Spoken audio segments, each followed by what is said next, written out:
Per your wishes.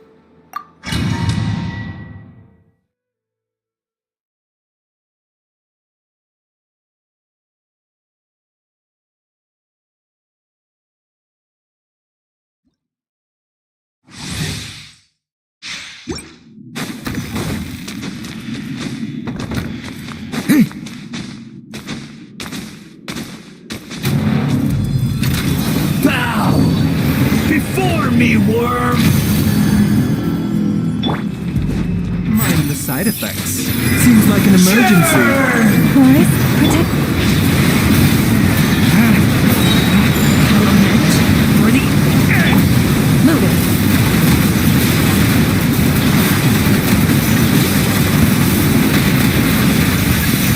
Perish! Leave this place for the everlasting forest. A bitter pill. This is nothing. Get back! At my command, you shall fall! Time to testify.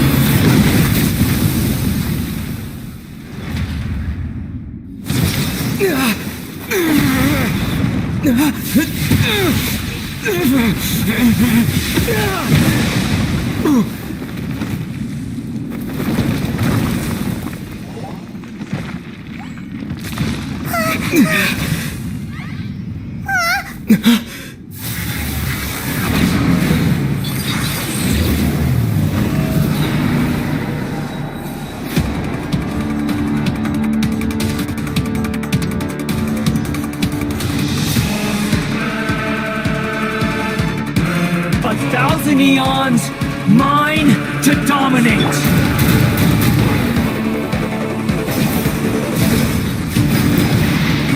Burn to oblivion! Mind the side effects.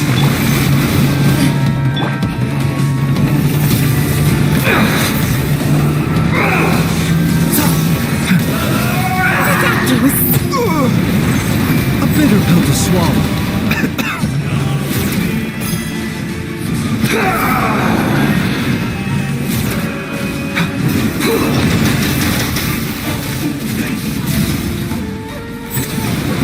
Tremble!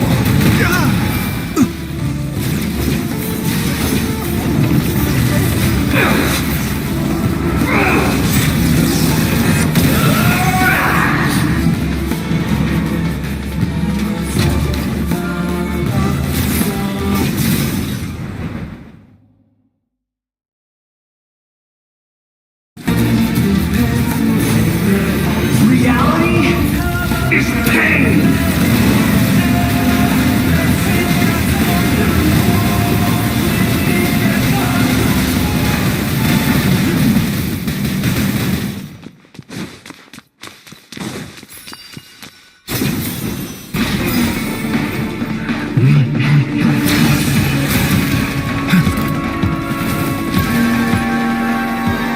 Good riddance, cruel world. Mind the side effects.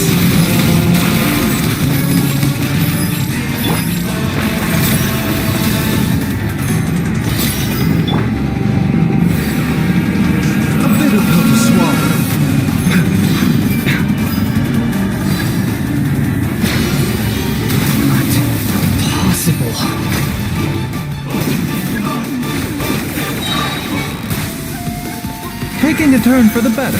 Mind the side effect. Try the frost moon of old.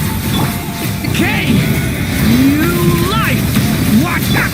Hunt them down. Into the shadows.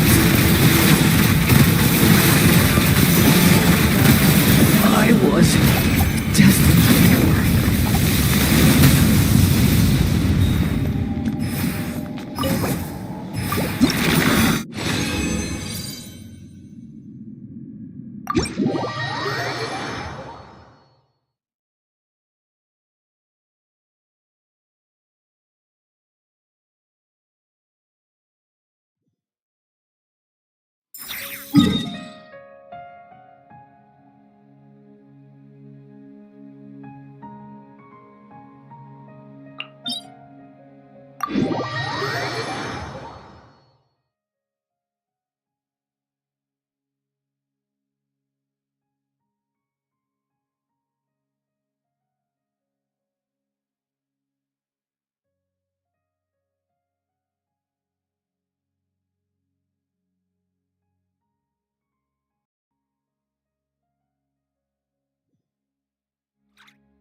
Loaded.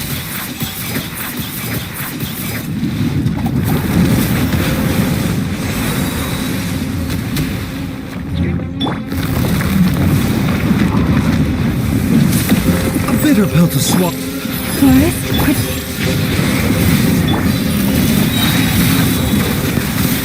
Enough.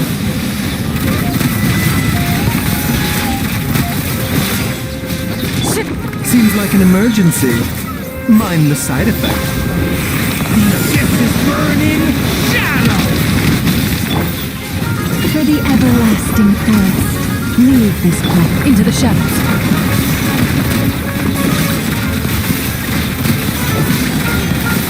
What evil waits? Shoot on sight.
Leave this place. Taking a turn for the better. Loaded.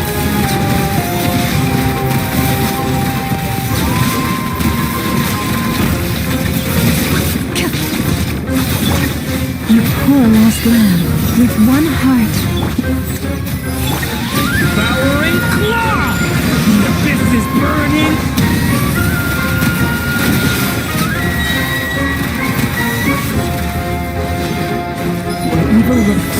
on sight. Xilonen.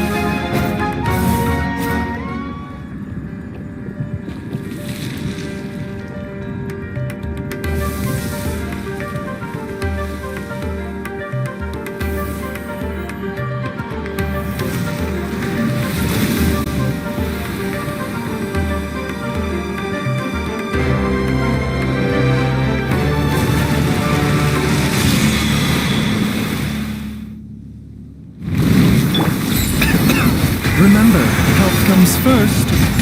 Mind the side effects. Leave this place. A lament for the...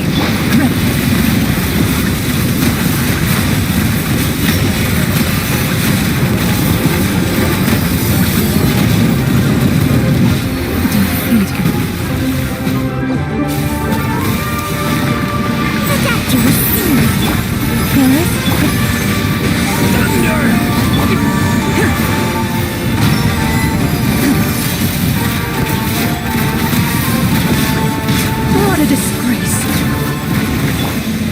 The doctor was seen.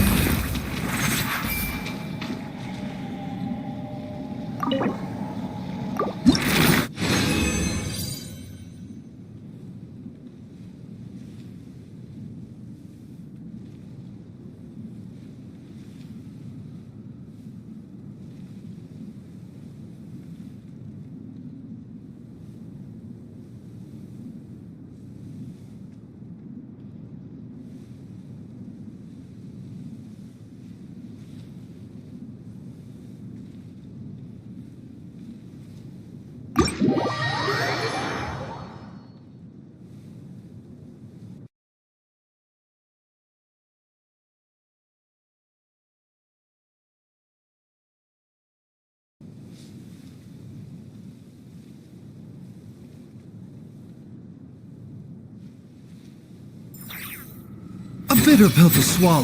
The doctor was seen.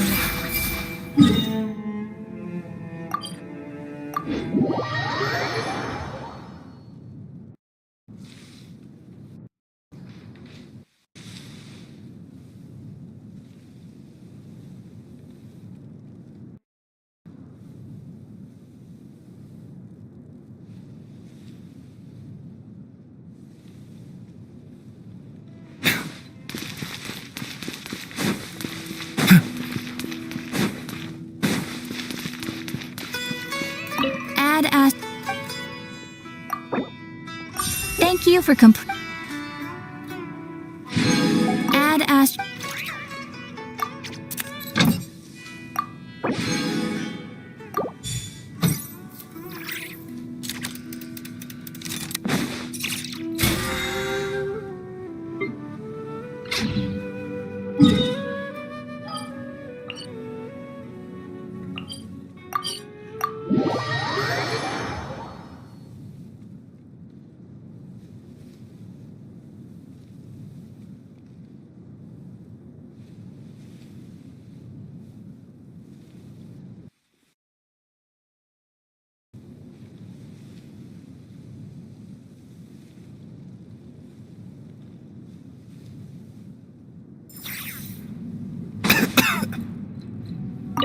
This realm is...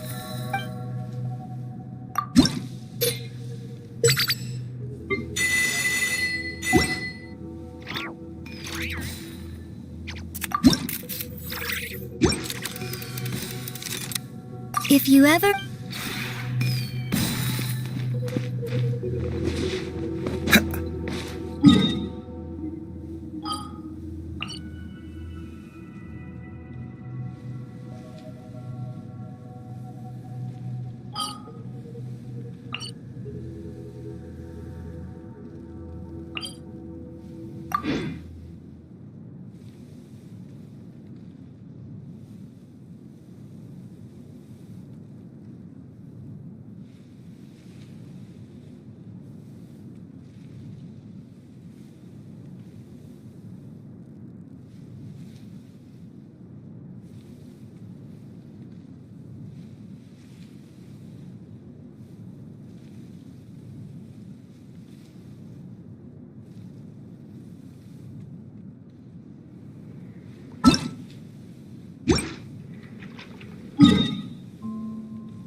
Mind the side effects.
When on the road, one...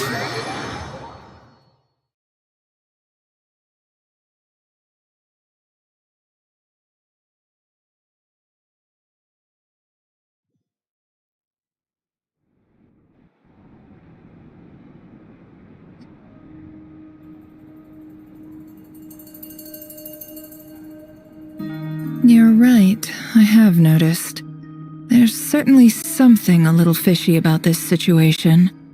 Only a little, though.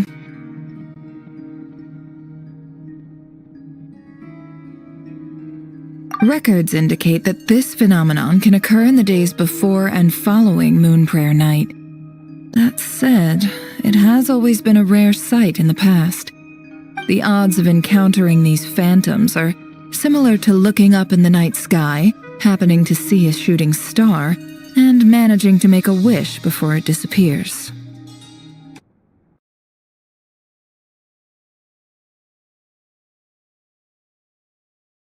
But this time, either everyone's getting lucky, or they're appearing far more frequently than usual. Yehoda's out gathering intel as we speak. In the meantime, let me check off some points of interest. First, the Abyss. The ones we saw seem to be abyssal monsters. Indeed. But we have identified one location where many more of them have made an appearance. And not just monsters, but human phantoms, too.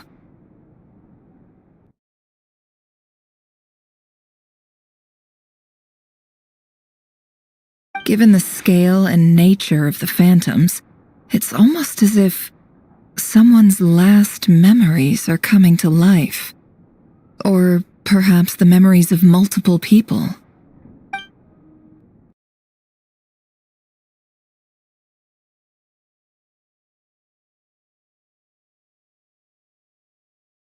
Oh, So you mean the phantom monsters are hunting down the phantom humans?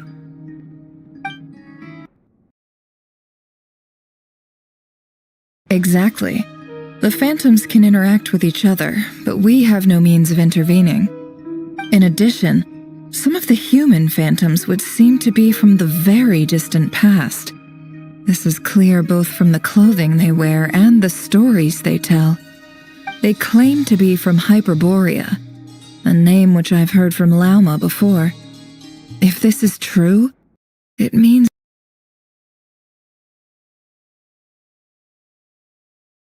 they must be from 6,000 years ago. did Paimon hear that right? 6,000 years?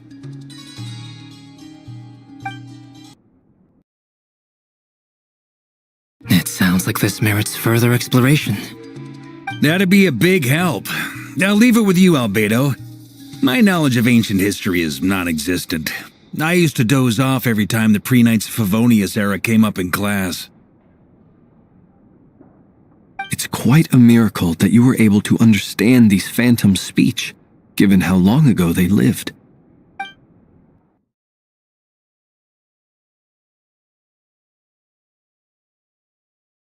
I suppose you're right.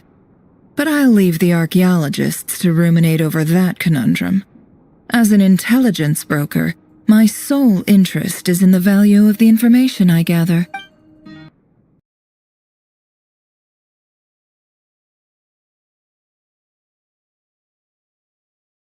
Which, in this case, hopefully means earning myself some good favor with our dear Lady Moonchanter. So calculating. Whew, this intel broker logic always catches Paimon by surprise. Sounds to me like we could split the work up. I think the abyssal phenomenon is best left to Albedo, Flint's, and me. Agreed. It coincides with my duty as a lightkeeper. For my part, I'd like to understand the abyss better. Even a little knowledge would go a long way. This is certainly a rare opportunity to study the Abyss. But even rarer, perhaps, is the chance to make contact with the ancients.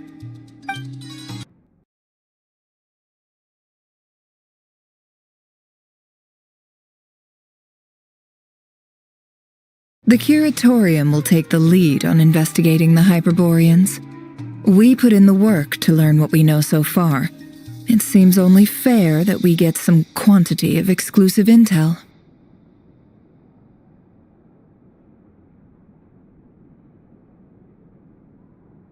That just leaves our trusty team of 2 unassigned.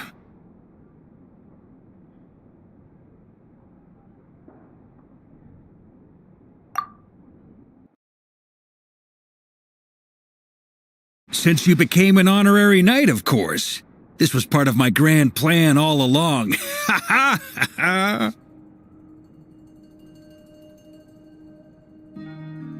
Oh yeah! By the way, we managed to convince Columbina to come to the Moon Prayer Night celebrations. Would you and Yehoda like to join too?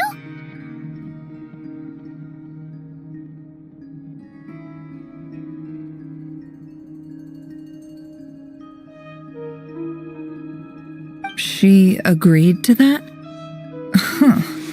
Quite an achievement. Never underestimate the traveler, I guess.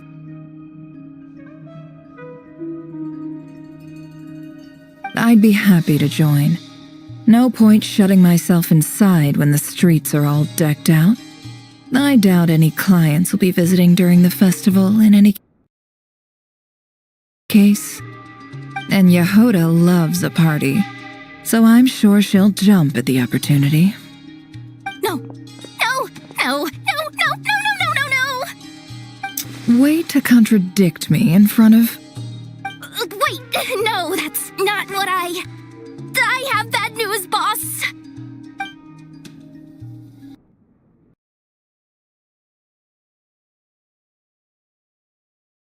So many people. Alright, everyone inside! Quick!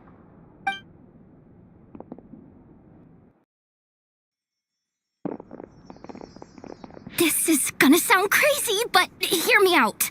I saw one of those phantoms at Star Sand Shoal, and it was some sort of flying ship.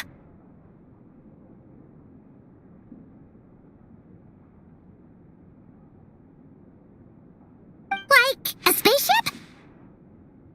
That's gotta be the one you came to Tibet in. You said you saw the same thing through the moon marrow, right?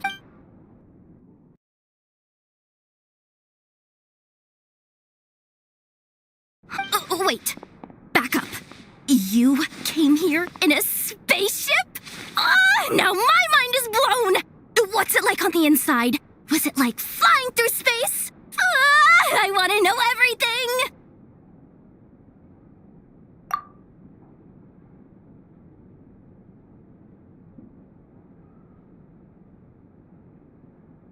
Yep, exactly! Huge discovery! You're the best! Second best intel broker in the world! After your boss, of course. Wow. Really? Well, I don't know if I'm all that, but... I guess that decides where we're heading next. Come on, don't look at me like that. I know the spaceship doesn't have anything to do with me, but you don't want to leave me as the only one twiddling my thumbs, do you? Please?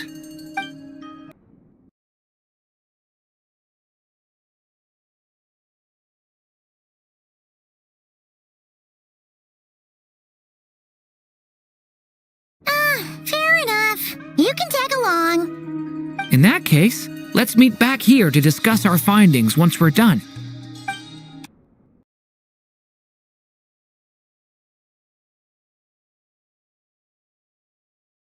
I wish everyone a productive investigation. You too.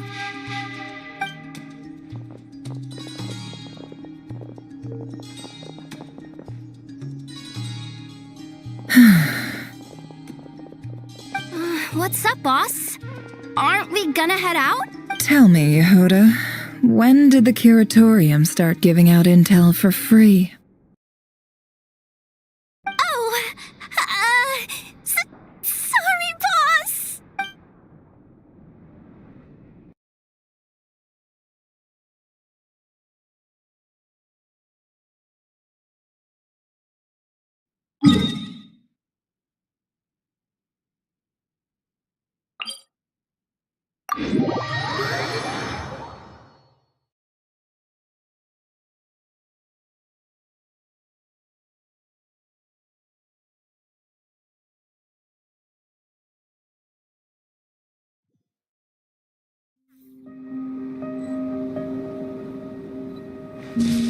The doctor will see you now.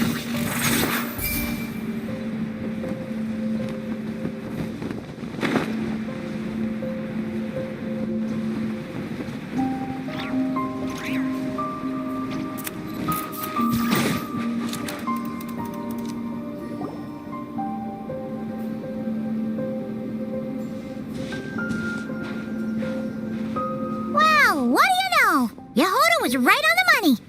This Phantom really is your spaceship. But that's so weird. Why would it show up here? Is it some kind of projection? Or a ghost? Like, maybe it no longer exists. But somehow it left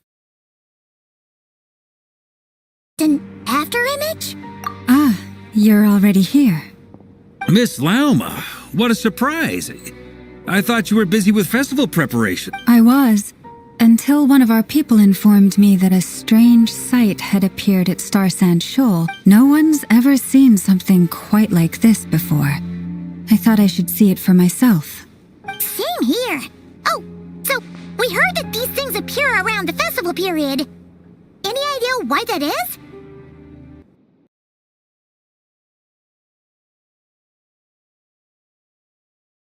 Unfortunately not. We have very limited information about them, since they can't be interacted with, and no human phantoms have ever made an appearance before now. The most we've been able to deduce is that these sightings appear to be connected to the increase in Kuvaki energy around this time. Yeah, seems like that's all we can do. This is all so confusing. Allow me to lend you a hand.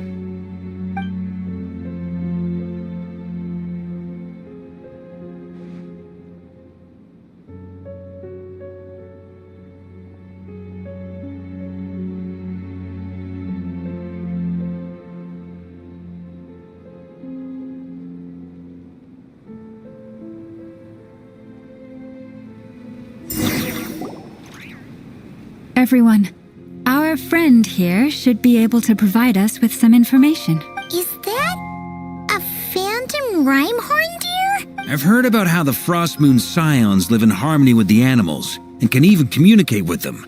That's coming in handy now, for sure. Okay. Yes, I understand. Then how about this?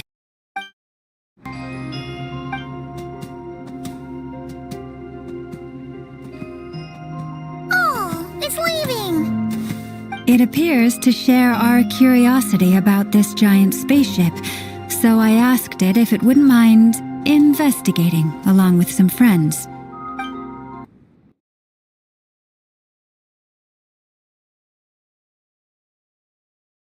In return, I told it about some nearby spots where the wild fruit grows abundantly. We may live in a different era from these phantoms, but I trust that the terrain, climate, and ecology here are more resistant to the effects of time than some things are.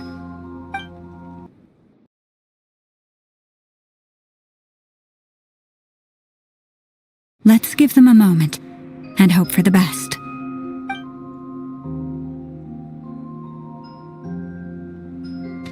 All back together? Must have been a lot of fruit. Indeed. Now let me ask them some questions.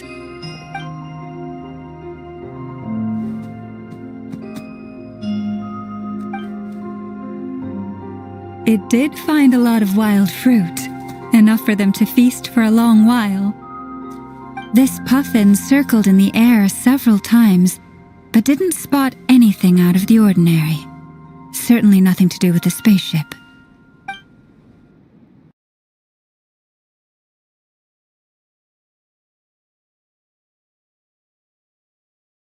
Indeed. Other than that, I was also thinking that the world these phantoms see is also different from ours.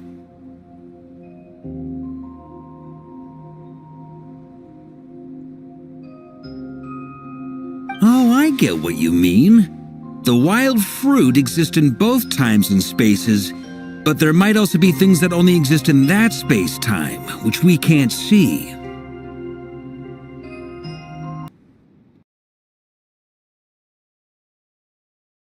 Good point. Great thinking, Llama. Blunthorn rhinos can use kuvaki to shift great rocks, but this one says it couldn't get that ship to budge by even an inch.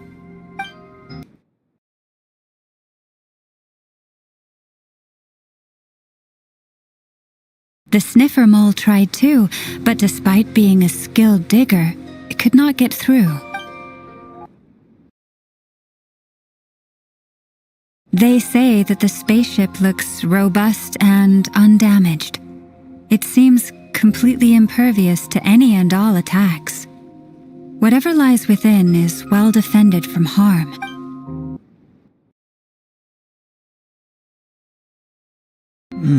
So, just like us humans, there was nothing they could do about this spaceship either. Yes, still, they deserve our thanks. We are grateful for all your efforts, dear friends. Now go, and enjoy your feast.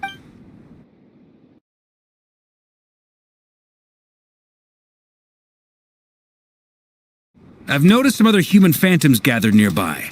Come on, let's go talk to them.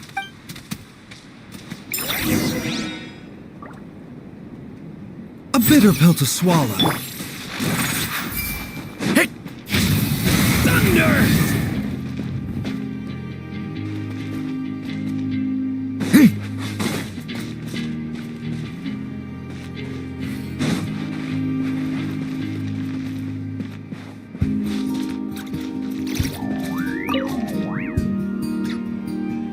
What is this thing? I've never seen it move, and there's no way to get inside. Goodness knows. My grandpa says it's been sitting here at least since his grandpa was still alive. What about his grandpa? Did he say anything to your grandpa's grandpa about it?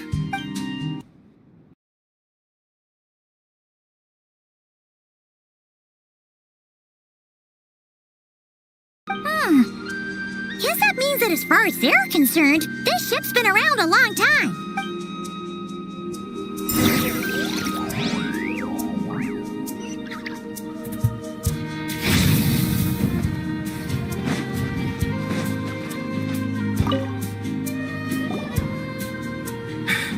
Come on, brothers. If we can get even a small chunk off of this thing, it's gotta be worth a fortune. Today is the day we strike it rich.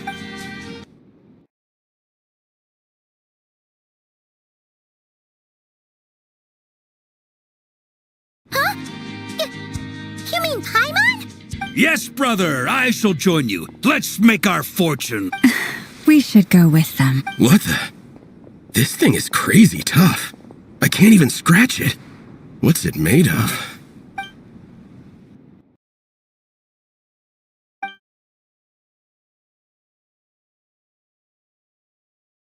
I was just seeing if I could influence this phantom's perception by playing. But nope, no dice.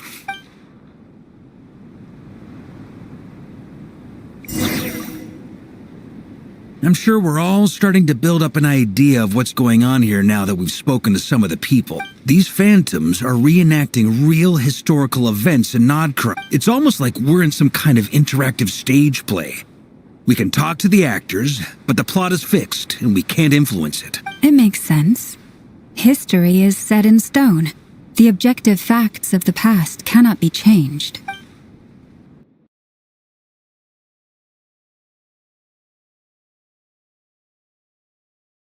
Paimon totally thought you were just goofing around earlier. But actually, you were doing some serious investigating. Of course I was. Anyway, at this point, I think we're forced to conclude that although the Phantom spaceship is right there in front of us, we aren't going to learn much about it from these people.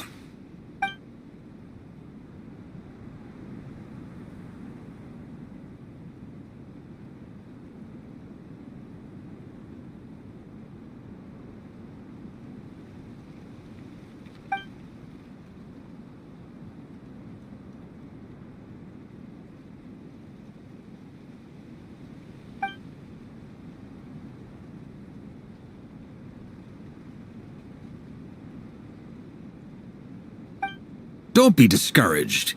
If nothing else, this is proof of the ship's existence. And think about it. So many people tried to hack their way inside, but no one could get the door open.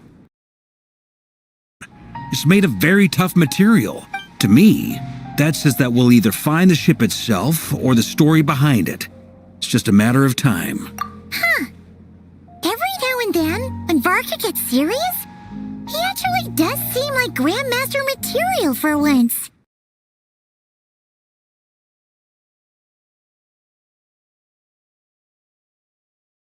I wonder how the others are doing. Let's head back for now. Sounds good.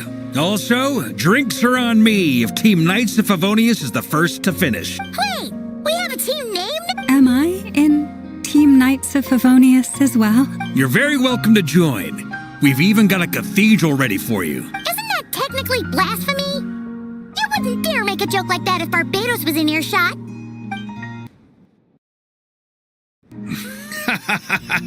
Nah, I'm sure Barbados doesn't mind a little harmless blasphemy once in a while.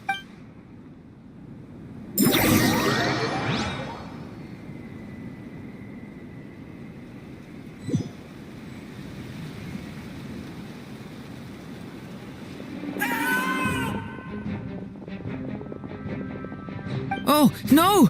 Get away! Oh.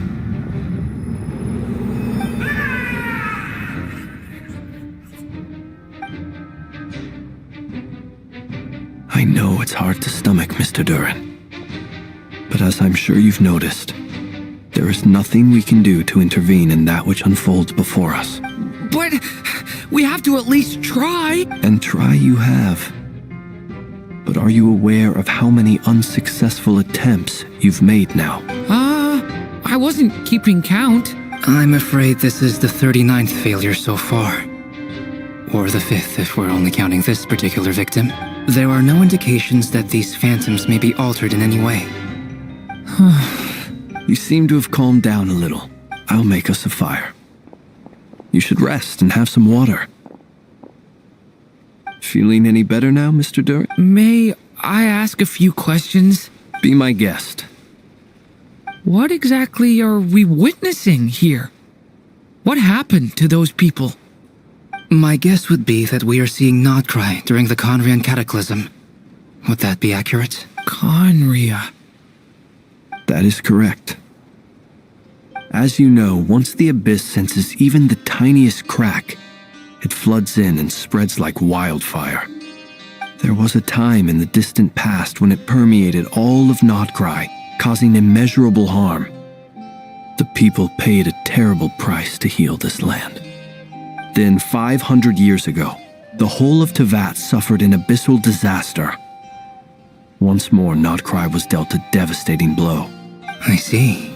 In the face of the abyssal onslaught, all were like grains of sand tossed around by a tidal wave, be they human, fae, or god. The moment you witnessed is but one drop in a whole ocean of catastrophe.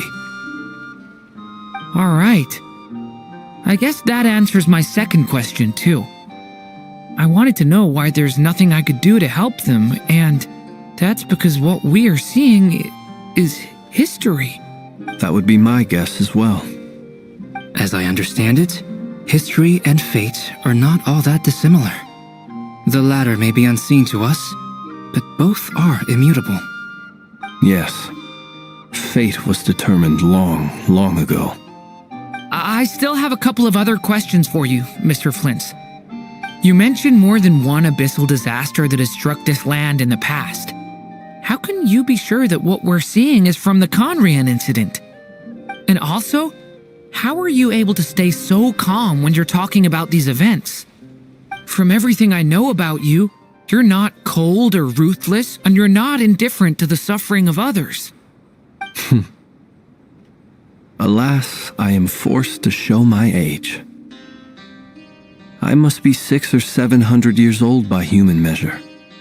Wait, so you... One is not easily moved by history when one has witnessed the truth firsthand. I'm sorry.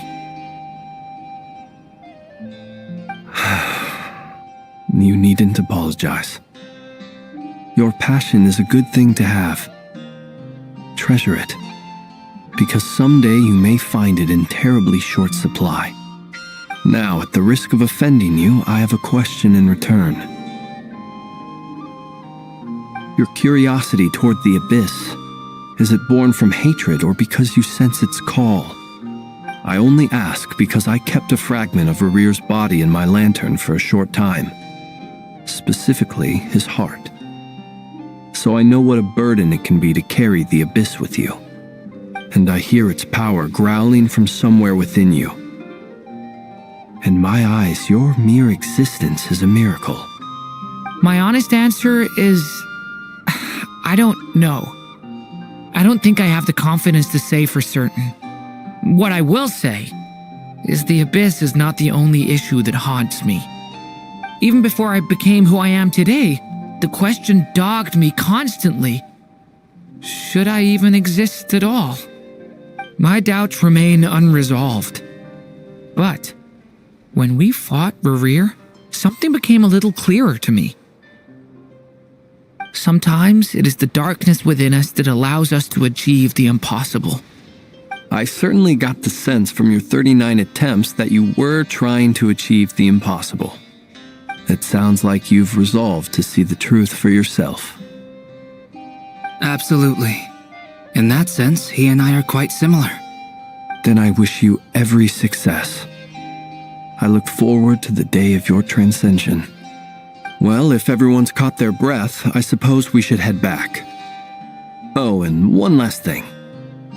I'd appreciate if you kept our discussion about history a secret.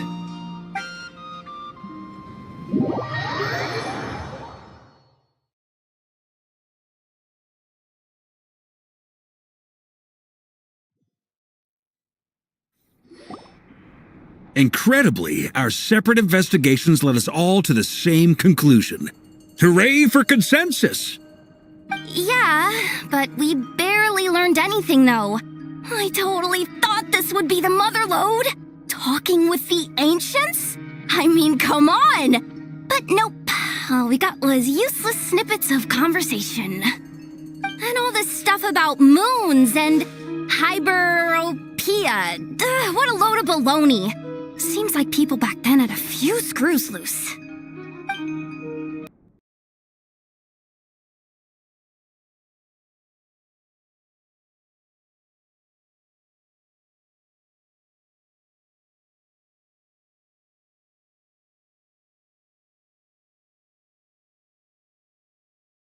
There isn't much value to be found in these miscellaneous fragments of a civilization's history, no matter how glorious it may have been. If there's a silver lining, it's that these phantoms are harmless to the present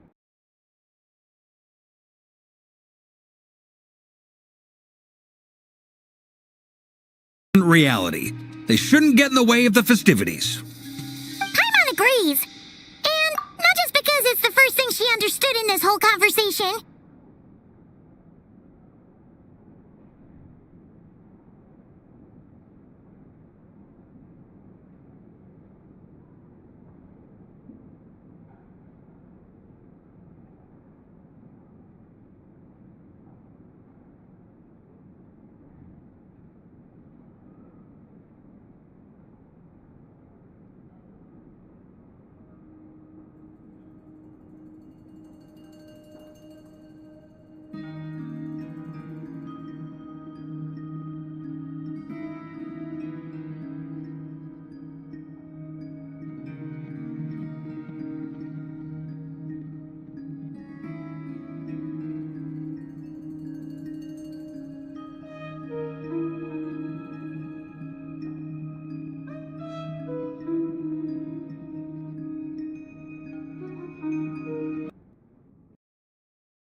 You look disappointed, Nefer. Is something the matter?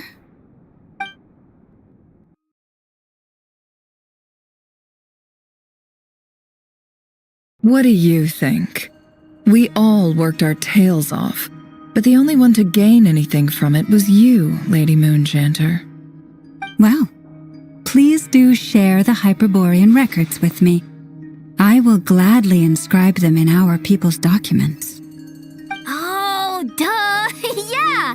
That was it! Hyperborea! Hyperborea.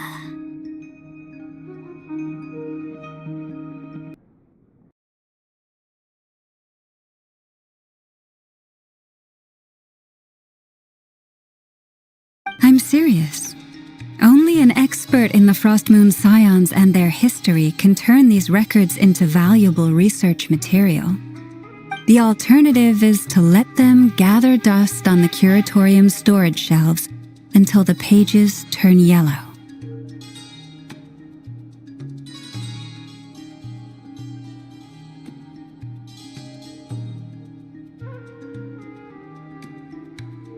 Nefer, you're wise enough to know that cooperating and sharing the profits is the best course of action here.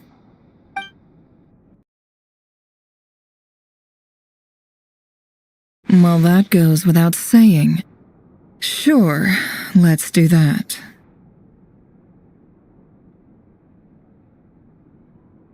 Huh? But didn't you say we aren't supposed to give out intel for free? Sorry. Shutting up. Shutting up.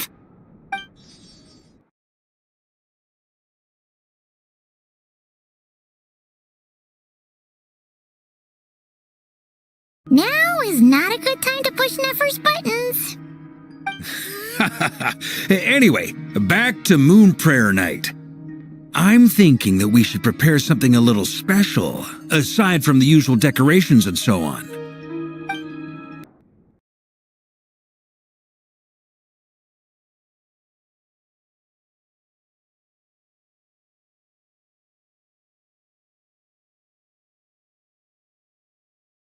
You mean a parting gift? Can't go wrong with food. Although, does food go bad on the moon?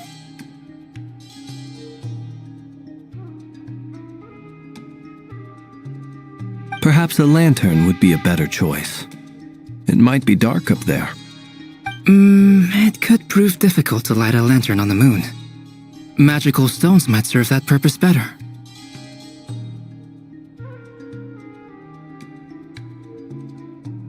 What about a clockwork mecha model from Fontaine? I've got a whole bunch at home. I use them for fighting practice in my free time.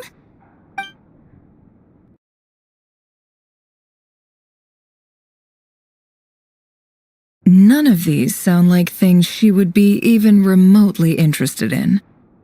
But we don't interact with her enough to know what she likes.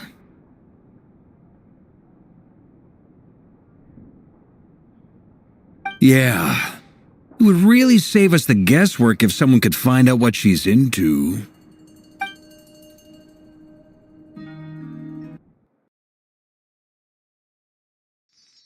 Wait, what the? Traveler? They're all looking at you.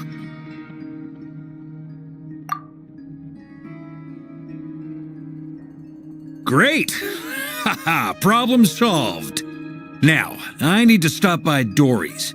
Gonna need her help sourcing a bunch of stuff for the festival.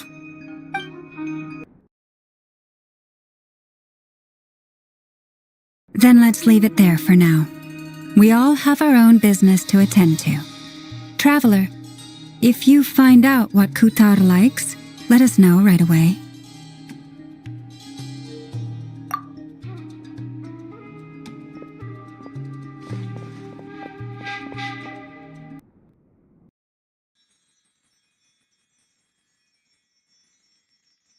Is something the matter?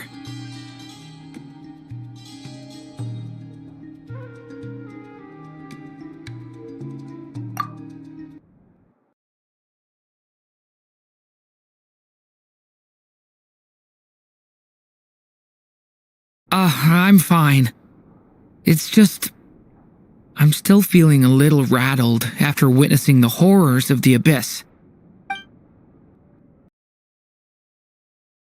But it's okay. This is something I have to work through. I'll be all right. Thanks for your concern. Well, don't put too much pressure on yourself. If you ever feel like something's wrong, physically or mentally, we're here to talk.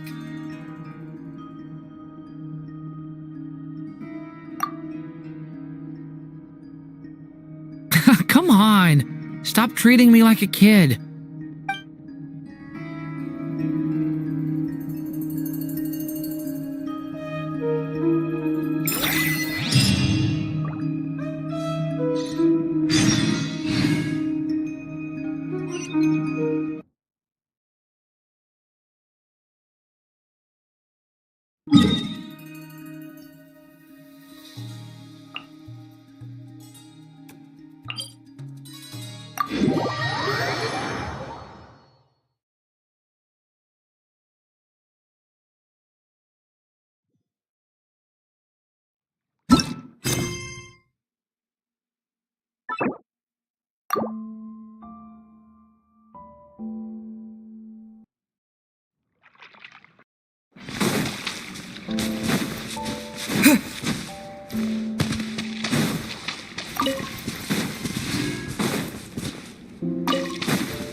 Kuhenki here last time too? Where did they all go?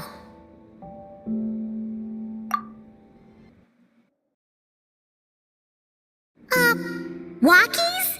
For Kuhenki? You're not pets, you know.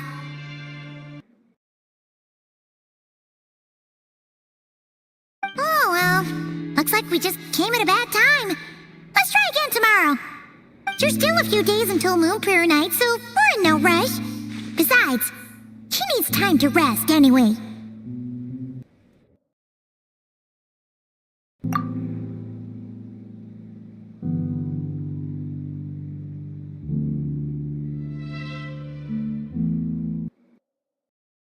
Kalamina! Are you back yet?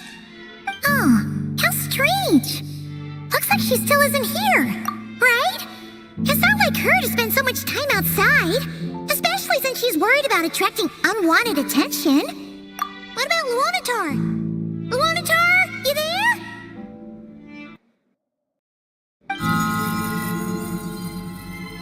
Hey! Do you know where Kalambina went?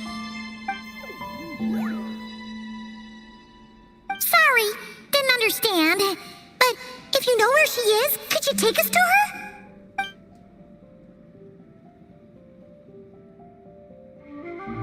Yeah, that's even stranger.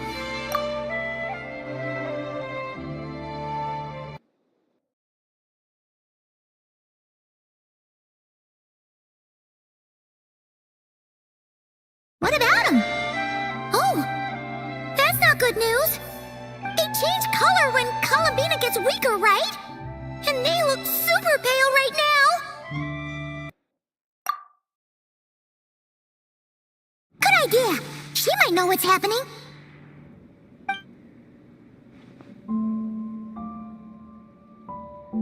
Lalma! Ah, it's you.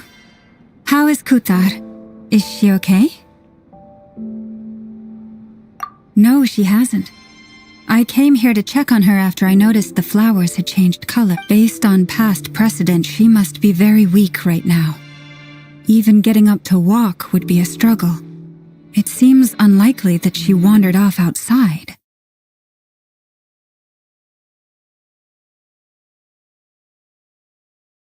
Not to mention that she doesn't do that at the best of times either. So yeah, this is super weird.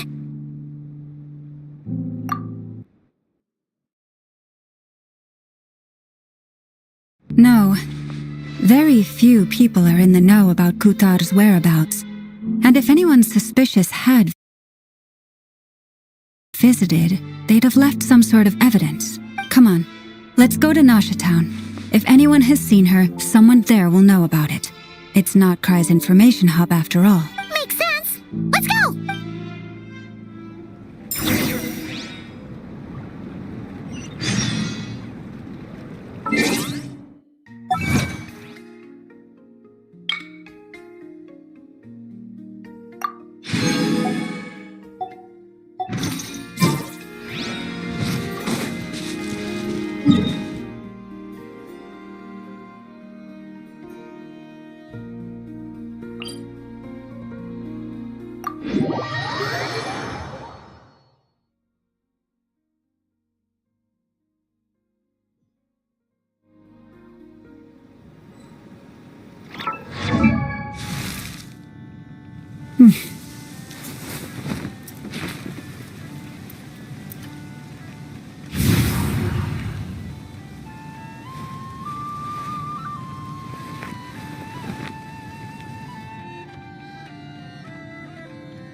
even though you've never seen my face.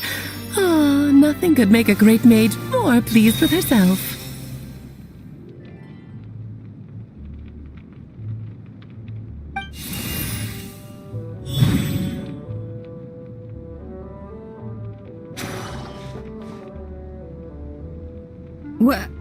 What is going on? I've heard that all the big shots in Teyvat have long, wordy titles that stun people speechless when they make their entrance.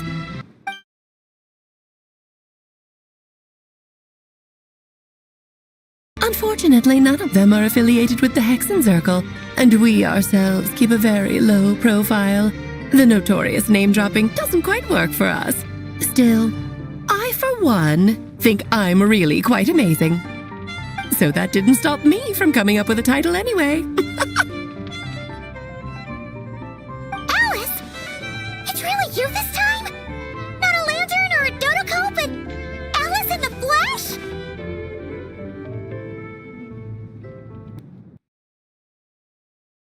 Oh, that's right. So, what do you think? How does it feel to finally meet me? You look like... Oh, that's the first thing you thought. A little surprising, but that actually makes me very happy. Because that means that when Klee grows up, she'll be just as stunningly beautiful as her mother.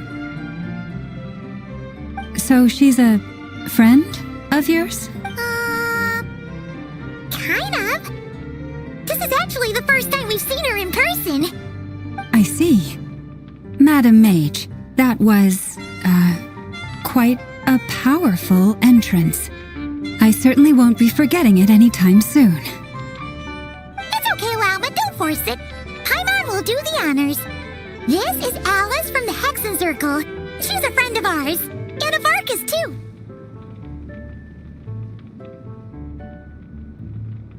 That's right. She's a good person, just kinda unpredictable. Well, what is the human heart if not unpredictable? If we could not do as we please, how would we differ from machines? I am Lauma, Moon Chanter of the Frost Moon Scions. It is a pleasure to meet you. Oh, I know. Before you got here, I spent a good, 15 minutes getting up to speed on Nod-Krai's present situation. In other words, I've read the whole in the last episode part, so we can skip the pleasantries. Fair enough. Well, Miss Alice, I can already tell that you have quite a unique personality. He'll get used to it. Paimon sure is. So anyway, what are you doing in Nod-Krai, Alice? Oh, I thought I told you already. This time, I'm the final boss. And what a formidable foe I shall be. Powerful, confident, decisive, and good luck finding my weak spot. You will never succeed. Oh, drat. My one weakness, and you found it in an instant. Fate has been dealt a devastating blow. Thus falls the great Dodo King. Why are you playing along with this nonsense? For funsies, of course. What's wrong, Paimon? Are you disappointed in me? Am I a gigantic letdown? No, it's just... you seem like a busy lady. And this is the one time you've shown up in person. Paimon figured it would be for something more high stakes than just goofing around. You're quite right. I'm here in Nod-Krai because something big happened. Something big enough it caught the attention of the Hexen Circle.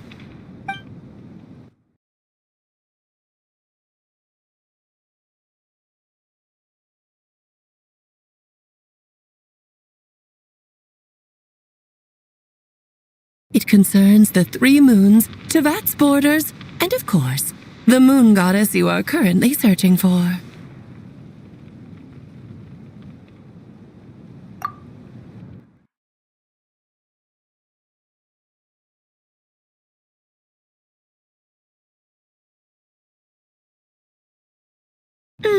Kind of. Why don't we discuss this over a pot of tea? My main reason for coming on this trip to Teyvat was, of course, to have some fun. But I do technically have a job to do as well, namely, maintaining the stability of Teyvat's borders. I'll skip over the complicated parts, but to sum it up, abyssal energies are all that lie beyond Teyvat's border. We'd find ourselves in a real pickle if they ever made it through. And the phantoms you've been seeing are a sign that the border has been disturbed. Ah, no wonder they tend to show up around Moon Prayer Night. Is it because the real moon is now so close to us that its power can cross the border? In part, but only a negligible amount passes through. Just enough to influence the verdant crests and so on. And as you've noticed, there has been an unprecedented number of phantoms appearing this year. The influence of the moon beyond the border cannot explain this. No, there is another far greater factor at play. The trilunar syzygy. A trilunar syzygy. Eons ago, before the heavenly principles came to Teyvat, it was the then 3 moon goddesses who controlled the laws of this world.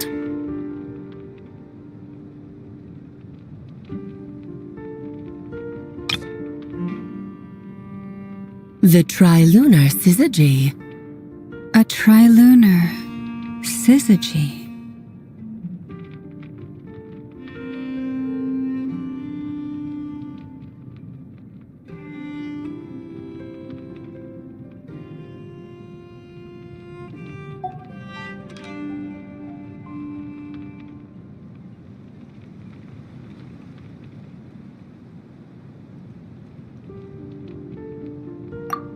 That's exactly it. The 3 goddesses split these powers amongst themselves, promising never to consolidate them into one singular body. This was meant to keep the world stable.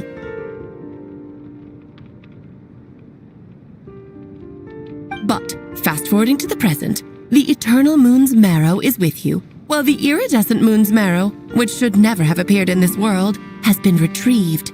Add that to the presence of a moon goddess in the flesh and...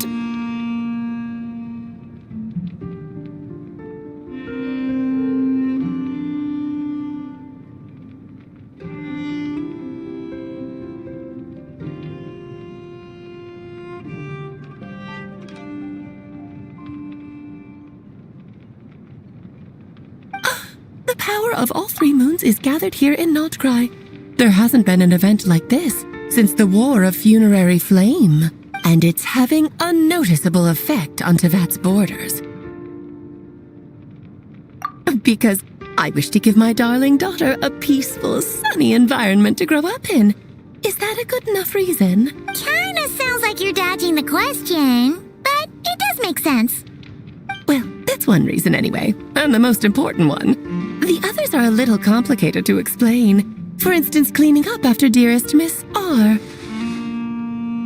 Albedo could tell you more about that if you're curious, but right now, I have a more important question to ask you. Why are you collecting the moon marrows? I see. Nicole told me about that legend once. Nicole? You mean Meet Anne? Oh, so you remember. Yes, of course. That was a story about fate, her area of expertise. But back to the story of our dear moon goddess. I'm afraid her intended method of returning to the moon is unlikely to work anymore. What does that mean? She may be missing, but she hasn't gone anywhere. She has disappeared.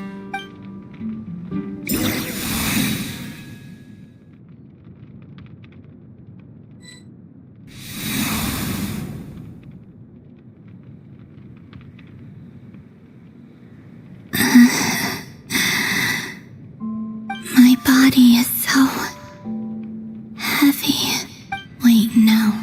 It's my mind that's heavy. My arms and legs are as light as a feather. What's happening to me?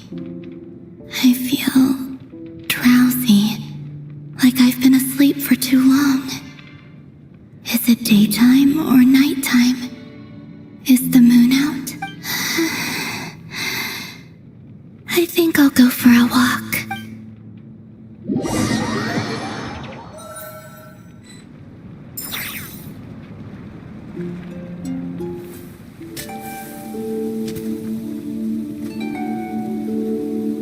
Are you out for a walk too?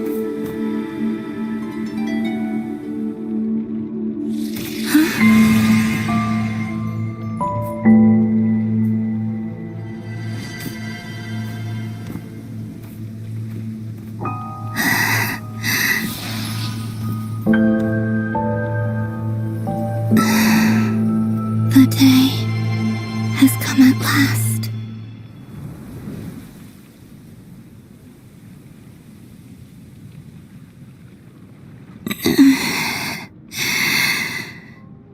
Have I grown so weak that I can't even sustain my physical form?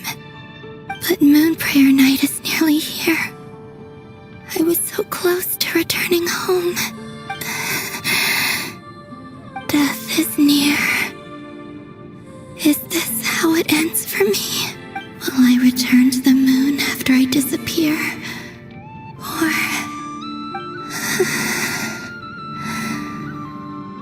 I don't want it to end like this.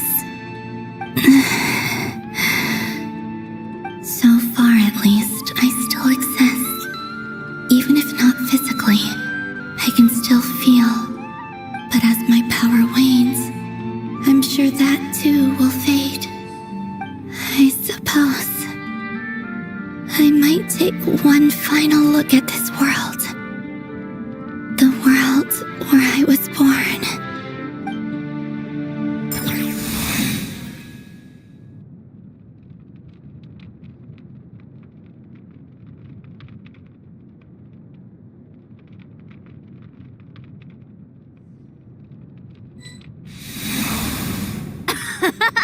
Come on! Come on! Wait for me! The Frost Moon Enclave. How much it has changed since I was born. These decorations, they're so heavy. It's times like this when you kind of wish men could be priestesses and acolytes. How fascinating.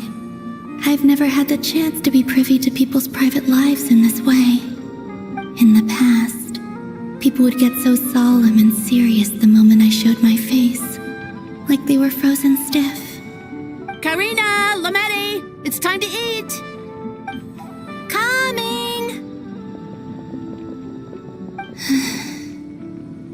I want to watch them a little longer.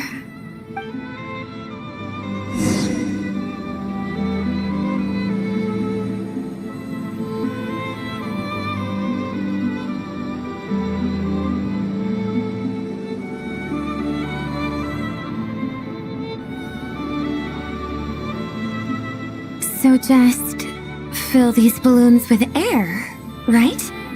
Yep. Try a couple now to test things out. The rest can wait till Moon Prayer Night.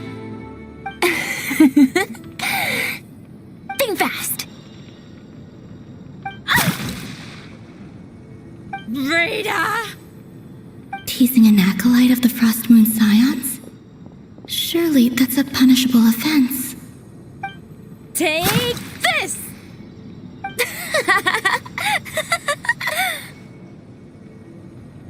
Huh?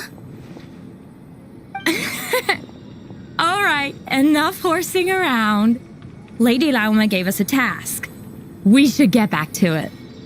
The task is just to check that the balloons don't leak, right? Doesn't matter if we fill them with air or water. Yeah. Okay, you got me there. And you got me there. But still, we can't use all the balloons before the festival even starts. We won't use all of them. And as long as Lady Lauma's trusted acolyte doesn't snitch, this can stay as a little secret between friends. A couple more can't do any harm, right? Oh, you menace. Then, think fast!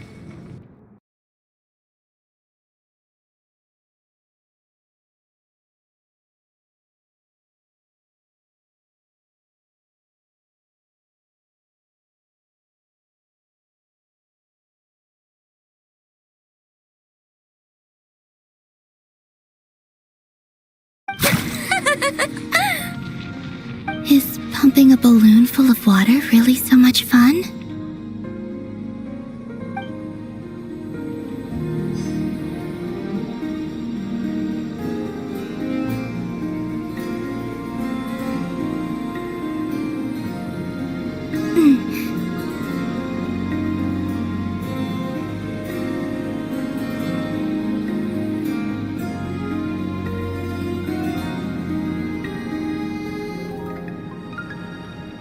I'm sure you're both tired from playing all day. Come on, eat up. A plain, humble meal. That has always been the way of the Frost Moon Scions. Huh? How come Lametti got a midsummer berry dessert? I always get Lockaberry. I don't mind sharing. You can have a bite of mine if I get to have a bite of yours. They're sharing food? I've never shared food with anyone before. Even at the Harbinger tea parties, everyone just ate off their own plate. And when I couldn't finish my food offerings from the Frost Moon Scions, they'd leave the leftovers out under the moonlight for the animals to claim. Hey! That was 2 bites! Oh, then you can have another bite of mine. Oh, you too. Oh, don't fret now. Here, have some of Granny's too. So this is what it means to be family.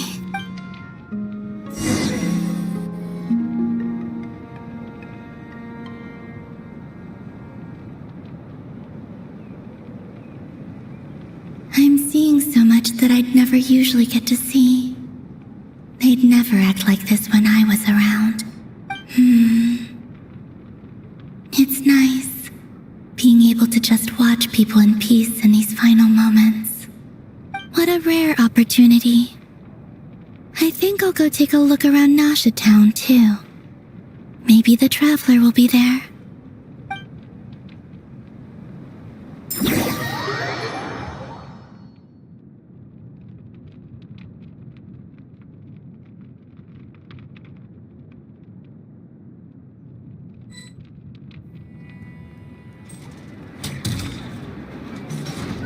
After the War of Funerary Flame, the Moon Goddesses were no longer recognized by Teyvat. They lost the whole foundation for their existence. That's why the Moon Goddess's strength is fading. She cannot withstand the world's rejection of her. To be more pedantic about it, the Moon Goddesses did something to offend the heavenly principles, and that's why they were ousted. Something of a recurring theme in Teyvat's history. Theoretically, speaking so candidly should put me in their crosshairs too, but they can't tell me what to do. I'll say whatever I want. Anywho, the Moon Marrow energies were but a drop in the bucket for her, and that battle against the Ray Hair of Solnari only weakened her further. Fortunately, it happened close enough to Moon Prayer Night when the Kuvaki concentration here is high.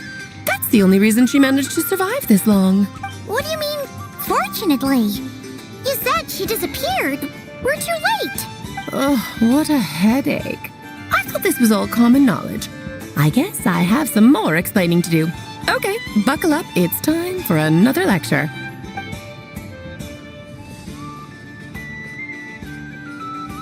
Now, I said earlier that the Moon Goddesses lost the foundation for their existence. The reason for that has to do with the natural order. Basically, the rationale for their existence in Teyvat was lost. The same logic applies to the present Moon Goddess too. Consider her existence so far. Her comrades in the Fatui called her Damselette, and she was worshipped as Kutar by the Frost Moon Scions. But these connections have now been severed, whether by her hand or yours. So the rationale that once sustained her existence is now gone. Wait, we did that to her? Well, strictly speaking, yes. But let's not start pointing fingers, shall we? I'll only end up as the big bad villain, and that's not the kind of final boss I want to be. Of course I do. I'm only the greatest mage in the whole entire world. Now, if you wish to find your Moon Goddess, there are 2 problems we need to solve. Firstly, we'll need to strengthen the connection between her and Teyvat, at least enough to sustain her until Moon Prayer Night. Strengthen her connection. But does that mean I'll have to rally all the Frost Moon faithful behind this? I'm afraid a bygone faith and a former home won't be of any help to her now. Do you know her name? Her name? Yes. Names are very important things. A name is a fundamental concept that anchors one's entire existence. Then your first job is to find it. As a moon goddess, I'm sure she must have a name she identifies with. Neither Columbina nor Kutar is her true name, and she's never really accepted either of them. So, finding out her real name is enough to sustain her existence? Yes, I know it sounds like a small step, but every journey begins that way. So for now, that's all we need to focus on.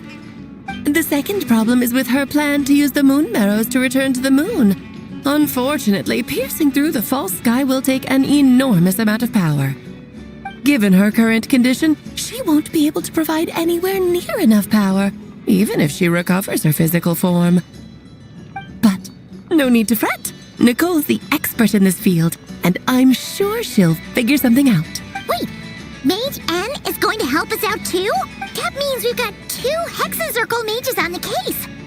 This is turning into a pretty big deal. Actually, this is more of a side quest for me.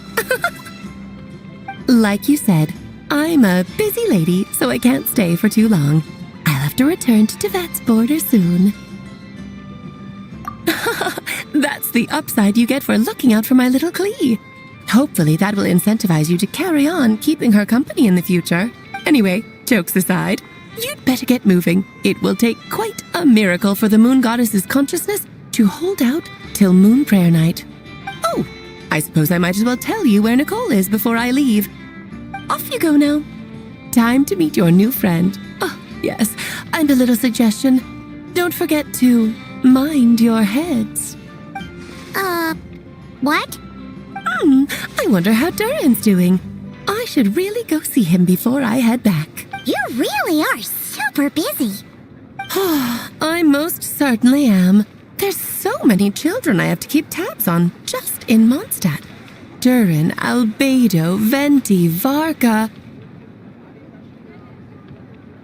Klee didn't make the list, huh? Of course not. Klee is my pride and joy.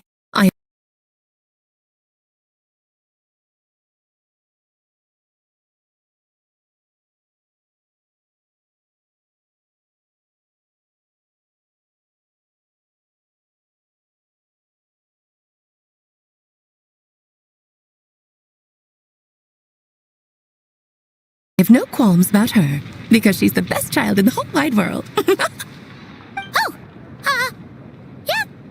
Klee's a little angel. I'm glad you agree. Well, all the best. See you when I see you.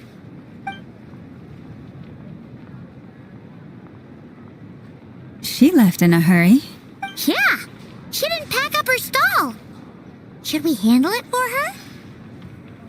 I must say, I'm now very curious about her daughter. Klee, wasn't it? What's she like? That's a long story. Come on, we'll fill you in as we go.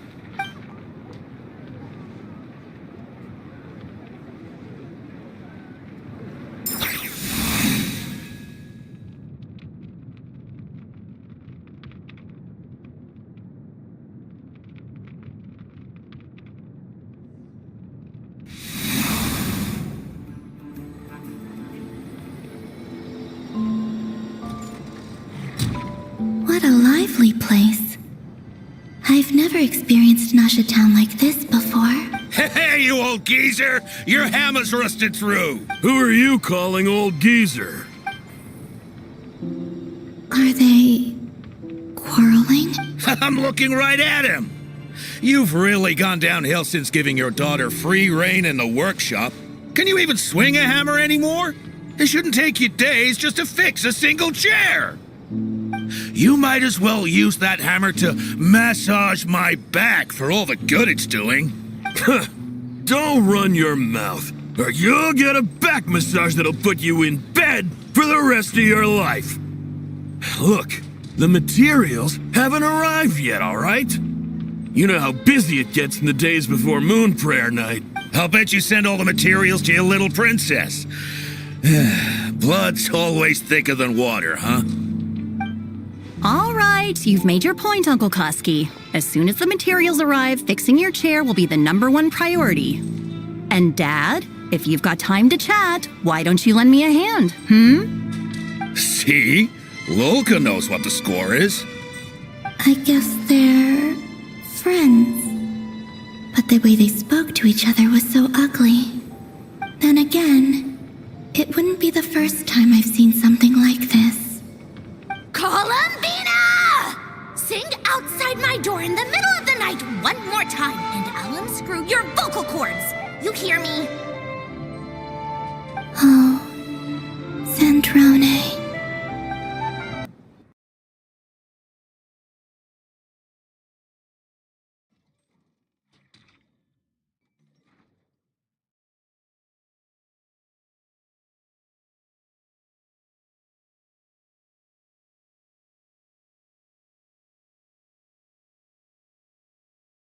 So that was her way of trying to be friends with me.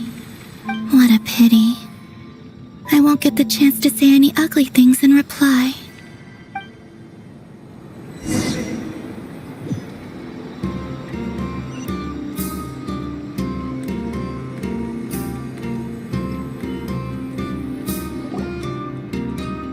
Hey, have you decided what to give her for Moon Prayer Night? I sure have. She's gonna get the surprise of her life when she's least expecting it. Then I'll whip out the ring and pop the question. The surprise of her life. What a fun turn of phrase. Cool, I get the picture. You can spare me the gushy details. Ooh, looks like we have a customer. Hello there, ma'am.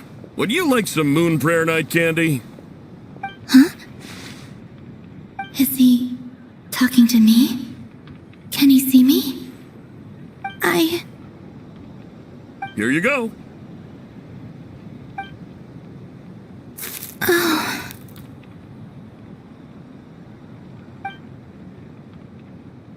Come back anytime. Right. Now, where were we? I don't know why, but I still held out hope.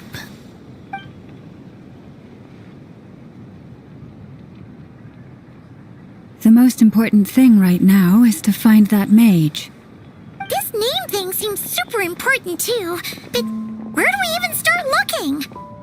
I'd better go pay the Fatui a visit.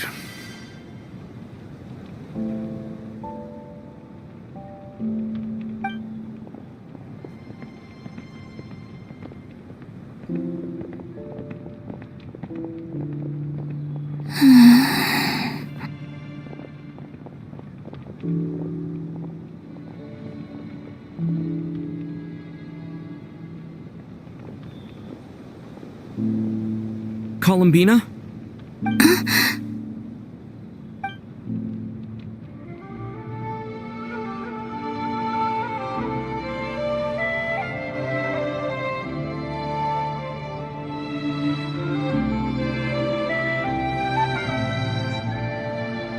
Traveler? Let's go! This is no time to be spacing out!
they going? They mentioned a mage and...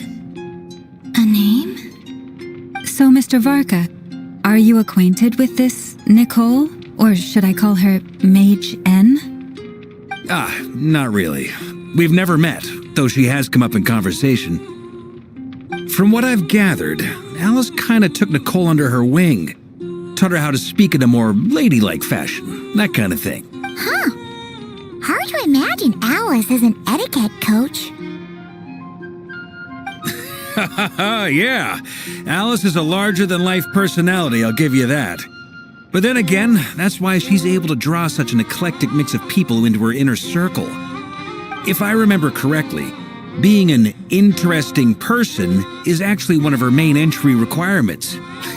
So, if you ever wanted to join the Hexen Circle, I'm sure you'd both be eligible to apply. Hey! Don't go around making promises on Alice's behalf. I wouldn't dare. I'm just trying to paint a picture of the Hexen Circle for you. Okay, sure. Anyway, since none of us have ever met Nicole, how are we supposed to find her? We can't just go up to every woman in sight and ask, "Hey, are you Nicole?" Maybe something she's wearing will give it away? Like a windbloom pinned to her chest or something. Wait a minute. Alice never said Nicole was from Mondstadt. Oh, true. Okay, sure. Anyway, since none of us have ever met Nicole, how are we supposed to find her? We can't just go up to every woman in sight and ask, "Hey, are you Nicole?"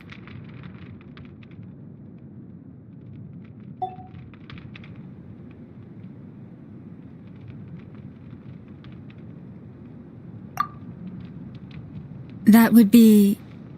this young lady, then?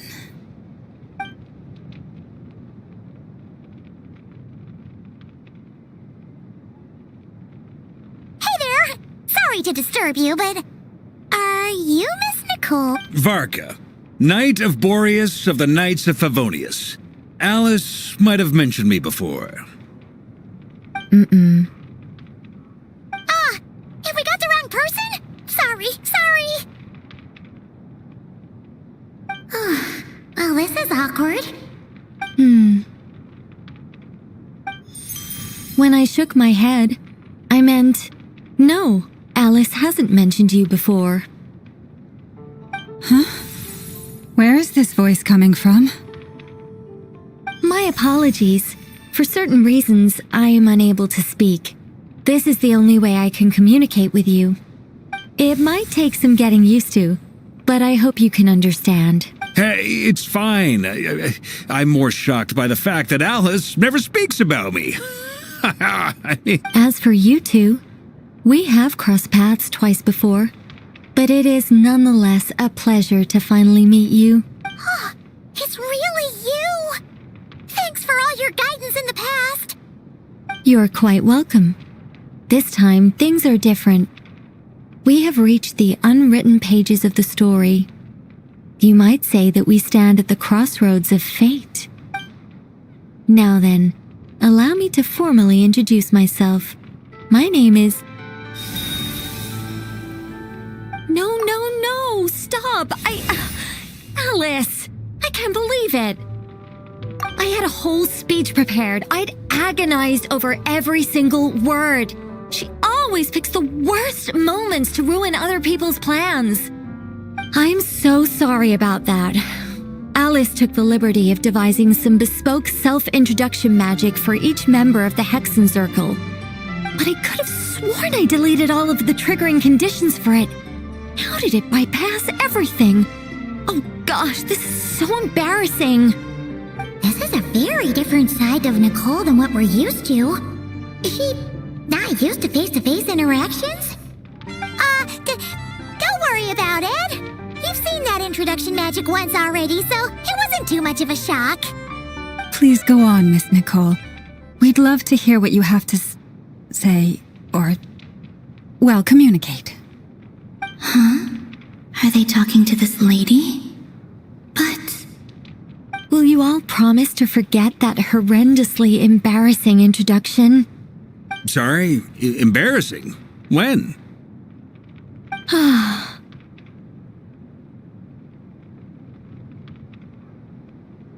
Yes, my name is Nicole, and I am one of a very few angels who have retained both their preferred form and their power.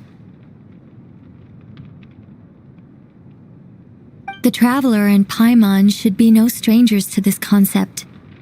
There is another of our kind in Natlan. They call her the Lord of the Night. All right! Paimon remembers her! Yes. Well, I have retained more of my power than she. It's because I don't have a long-term duty to fulfill.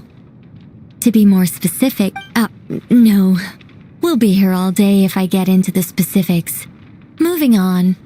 If I'm not mistaken, you are here because you wish to learn how one might reach the moon beyond the sky. That's right. Is that something you can give us any guidance on? Yes, I do know a way. It began with the Hyperboreans, who lived after the War of Funerary Flame.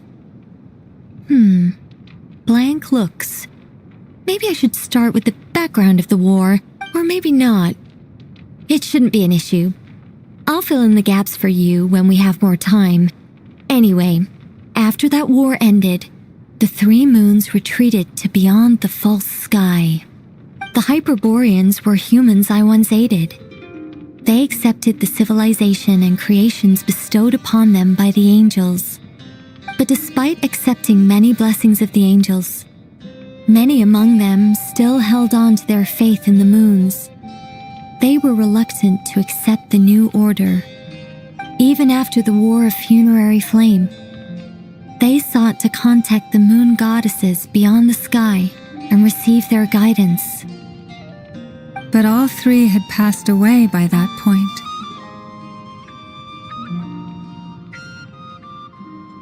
This mage has a unique method of communicating. Is she talking about the moons? Yes, but they did not know. And so, still they prayed for the moon goddess's mercy. After building titanic structures that consumed vast amounts of Kuvaki, at last they glimpsed the moons and heard their voices. But of course, they were gravely disappointed, for it was then that they realized the three moon goddesses were dead. Oh, that's such a sad story. It is. Humanity was in a very sorry state at that time. The angels who had once aided them were gone, and the War of Funerary Flames had left them homeless and destitute. Just a second, I gotta ask. How relevant is all this history to the task at hand? Well, I mean, it's... Okay, it seems we've drifted into irrelevant narrative waters. It's been a while since I've had the chance to speak inside someone's head. As soon as I got started, I lost control and the words just flowed out like a waterfall. What I'm trying to say is...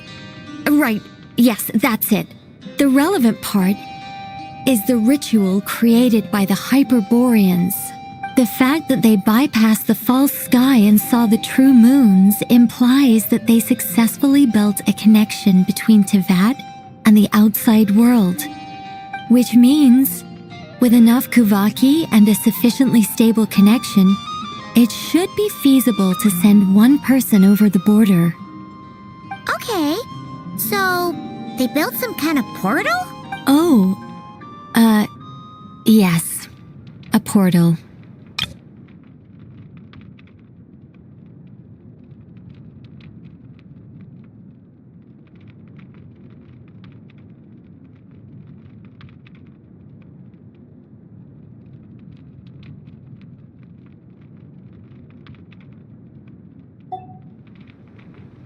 Is something wrong?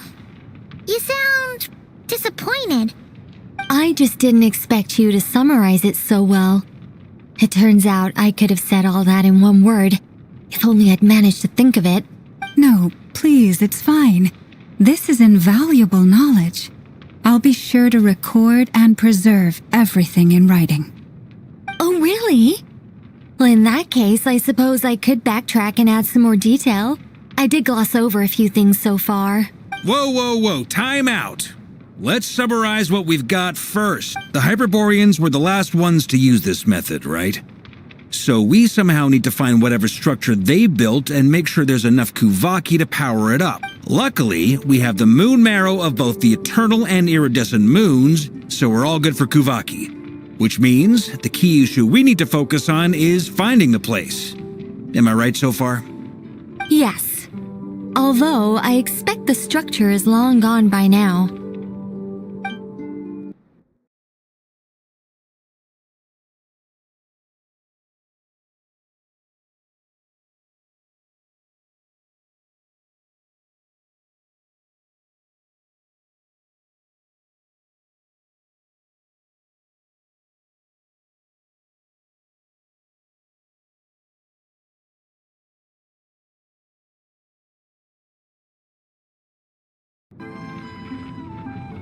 Take advantage of the phantoms to travel back to a time when it still existed.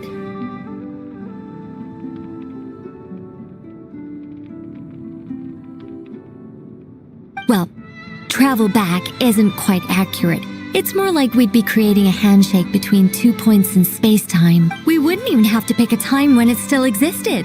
It could just be a time when it still appeared in phantom form via projection, or we could project our own phantoms, fold them together at...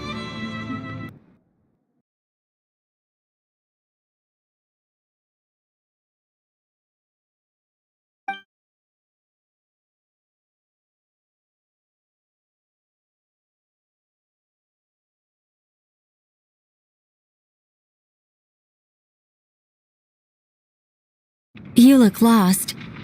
Was that too hard to follow?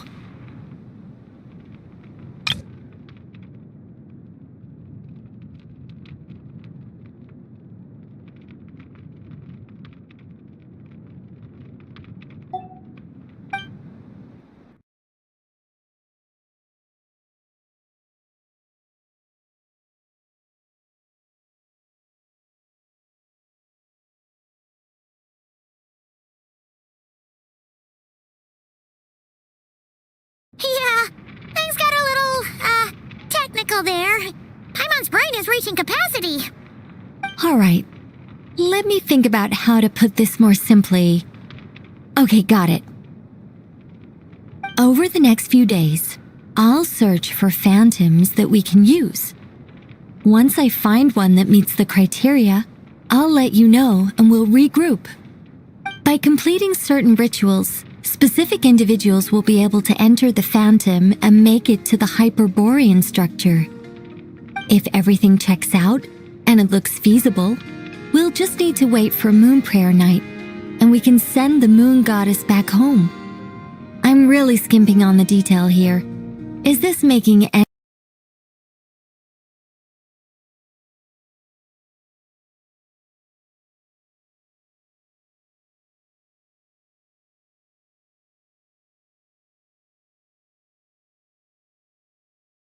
any sense at all? I think so. For now, we'll just wait to hear from you. Yes. Basically, yes. Great. Counting on you. In the meantime, we'll focus on finding the Moon Goddess's name. My name? Are they looking for a way to stop me from disappearing? Excuse me, Miss... Go on, Miss Nicole. This conversation was a little all over the place. I didn't catch your name. I am Lauma, of the Frost Moon Scions. Ah, I did wonder. I noticed that you listened very intently when I spoke about Hyperborea and the moon's history.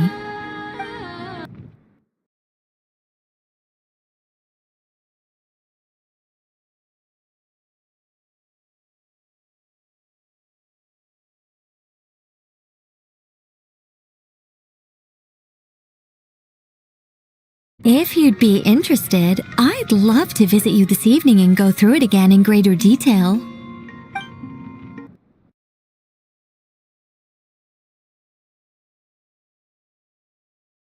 Also, if you were serious about making a record, It would be too risky to simply write down the raw details as is.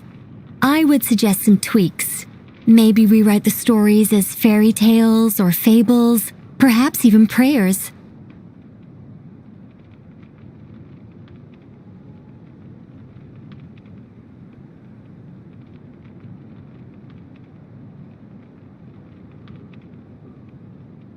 Anyway, we can cross that bridge when we come to it. So, see you later then? Oh, and no need to prepare anything. Just a cup of tea will do. See ya! She seems friendly. It's just... It's so nice to find someone who's actually willing to listen.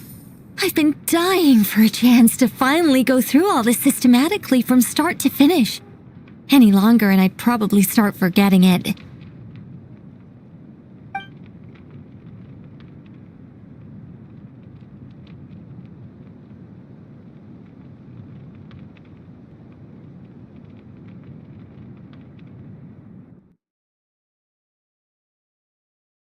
Now Paimon gets why Alice told us to mind our heads. What did I tell you? A lot of quirky people in Alice's orbit. Now then, the next order of business is, where do we start looking for the moon goddess's name? Maybe the rest of what Nicole has to say might give us some clues. Once I've heard her out, I'll summarize the salient points and share them with you all. I'm also inclined to review our other documents. Yes, our faith was first established by our Hyperborean ancestors.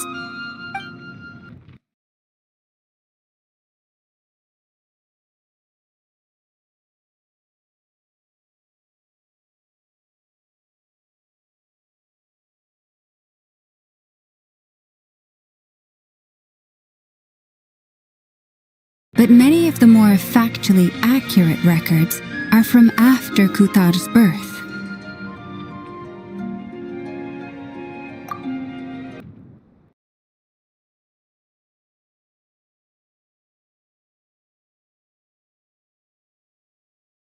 Sounds like we're gonna follow Columbina's journey through Devat, huh? In that case, we'll start by heading to the Frostmoon Enclave. Sounds like a plan. Take this with you. I'll see about getting in touch with the Fatui. It'll probably just be Arlecchino and Sandroni again. They're the only ones who would want to help. Thank you, Mr. Varka.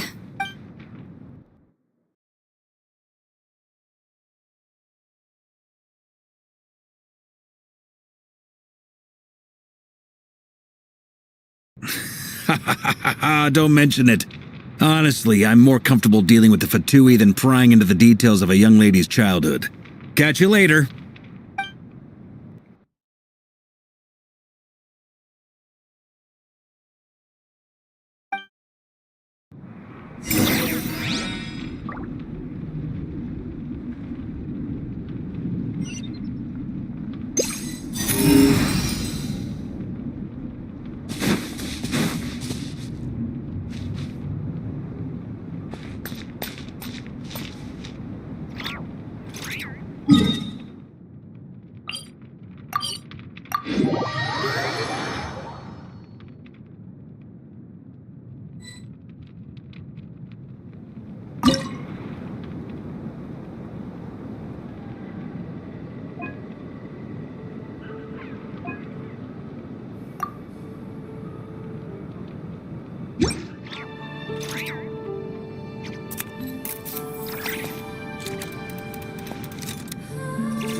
A while ago, I took the time to organize all documents in our possession that pertain to Kuthar.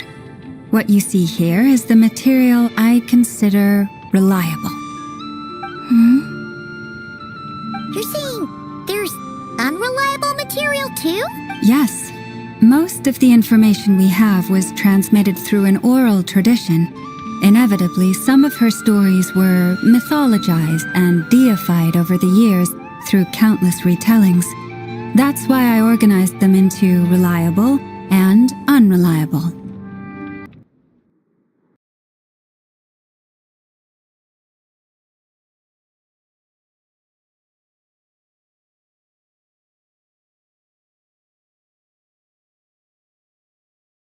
There's no sense seeking answers in history unless we can ensure the veracity of the historical record. Makes sense. All right, let's take a look through.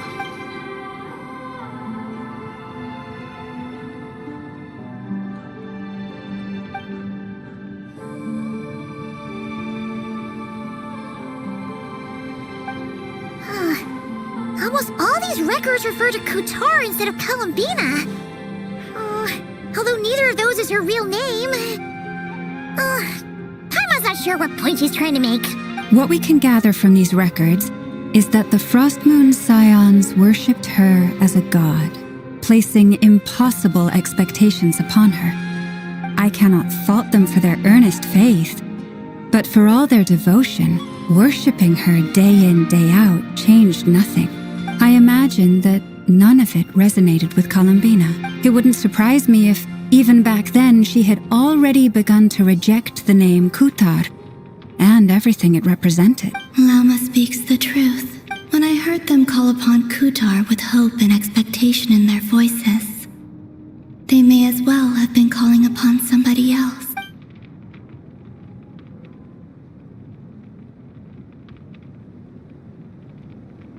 Well, that's a bit complicated.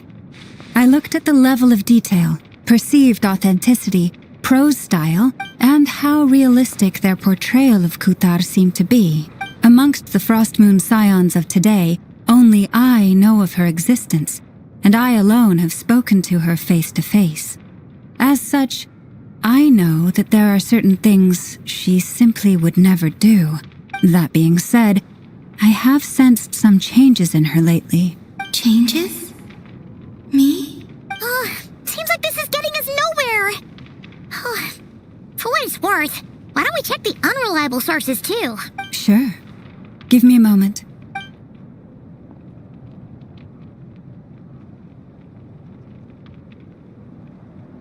Exerting but a fraction of her divine might, Kutar sheared a great mass from the snow-capped mountain and cast it into the sea, upon whose surface shone the mirror image of the moon. Thus was formed the island of Hisi. Yeah, right. That doesn't even begin to pass the sniff test. The 3 moons are not but lies through and through. Only one moon has ever shone for us, and Kutar is her name. The vast majority of ancient texts are filled with fanciful tales like these. I trust you understand my criteria a little better now.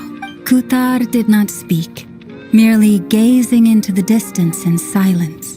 And where her gaze landed, this was her prophecy. Clearly, whoever wrote this text never even met Kutar. Otherwise, they'd know that her eyes are always closed. What about you, Traveler? What are you reading? Come on, let Paimon see. The child wished to build a wooden nest with which to shield a fledgling bird from the cold. But being so young and lacking in strength, the child could not snap the branches from the trees Kutar was passing by. Upon seeing the child, she summoned forth a Kuhenki, who built a beautiful nest for the child. I remember that. Not knowing the meaning of Kutar's divine intervention, the child dared not to respond, and thus ran home to call their parents. But Kutar was gone. The moon chanter declared the event a miracle and took the nest as a relic, placing it on high for all to see. The child was named as one favored by the goddess and was greatly respected amongst the people. Yet, no further miracles were bestowed, and this matter was forgotten in but a few years. Any thoughts after reading that? Yeah, Columbina probably just wanted to join the kid in making nests. I had originally considered this a fabrication, because Kutar did not perform any similar actions in subsequent records. But now that I think about it, it does seem like something Columbina would do. It's just that... She didn't know how other people would interpret her actions. She was probably worried about making things difficult for people. And so, she gradually stopped joining in. Yes. Oh, that's so sad.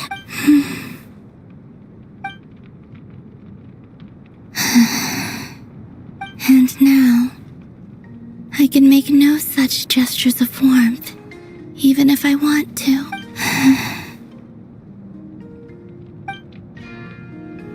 Still no name. That's a bit of a shame. But we did learn some interesting stories. That's gotta count for something. Barca said he was gonna set up a meeting with Arlecchino and Centrone, right? Let's go back to Nasha Town and see how he's doing.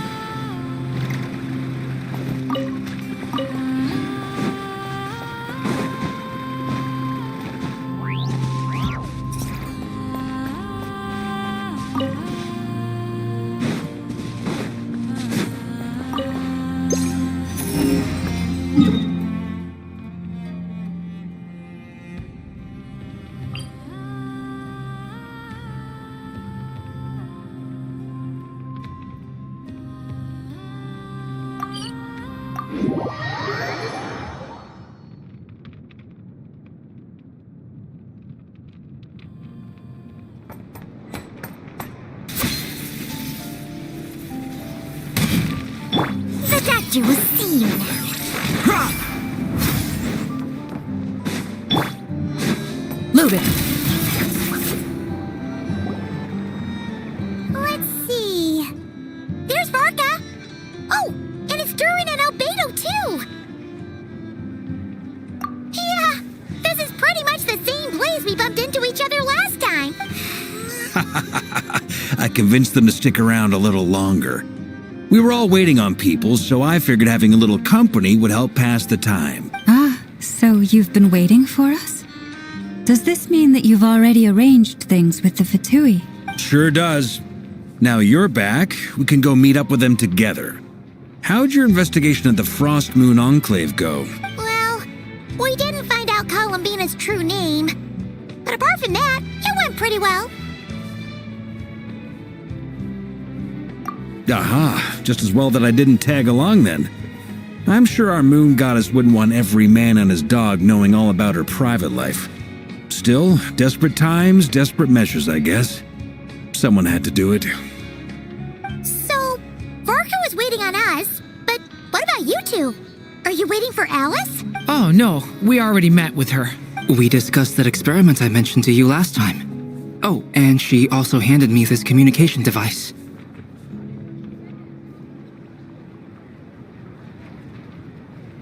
That's right. I understand she informed you about the relationship between the phantom phenomena and Tevat's borders, yes?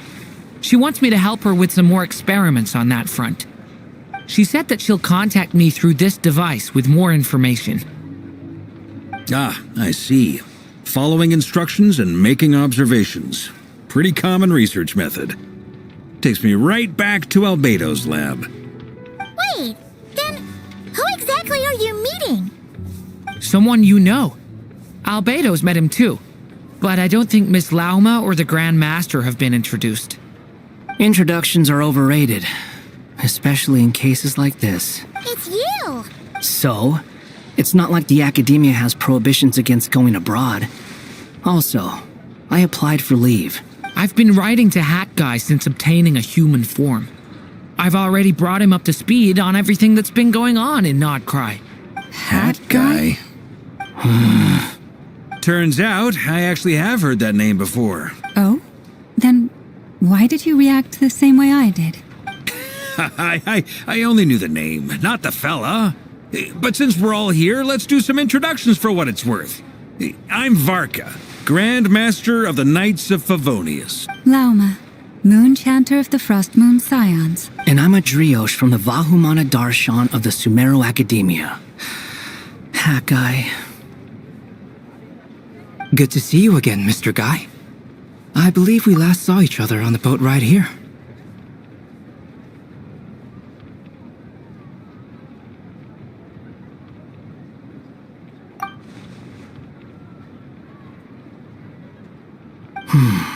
Mind you, the only reason I came here is because there's someone I want to look into.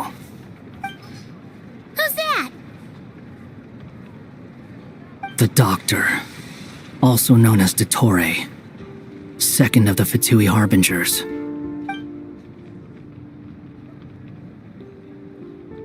From the tone of your voice, it sounds like there's bad blood between you. I was reviewing our archives and noticed that a lot of information about him was missing. Left a bad taste in my mouth. That's all there is to it. Dottore, or Zondique, as he was then known, once studied at the Academia, but he got kicked out before he could graduate.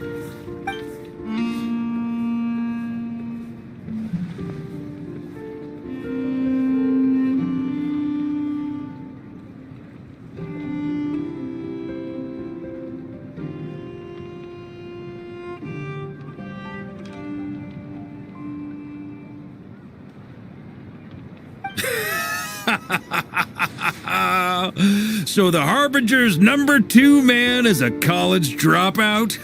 How embarrassing for them. Last we heard, he was planning something. We actually heard that a few times before, even coming to Nod-Krai, but we haven't seen a trace of him since we got here. He only appears when something interests him. For all we know, he might have left already. But the fact he did something here at all is worth noting. It'll fill a couple extra lines in his file. Why does it sound less like a file you're writing and more like a criminal record? Anyway, we were just about to meet 2 of the other Harbingers. Want to come along? You might learn a thing or two about him there. Sure. Even though they're Harbingers, well, they're old acquaintances of ours, so, you know, when you talk to them, try to be... I got it. The Frostmoon Scion's relations with the Fatui remain tense. Forgive me if I do not attend. In that case, we'll continue assisting Miss Alice with her experiments. Good stuff. Everyone's having a fruitful time.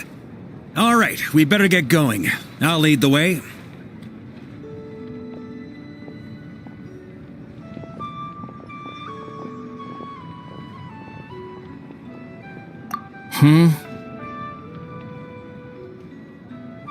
Well, yeah, that's obviously part of it. But I'm not the only one who has a score to settle with him. Neither you, nor Lesser Lord Kusanali, nor I want to see him meddling with things again.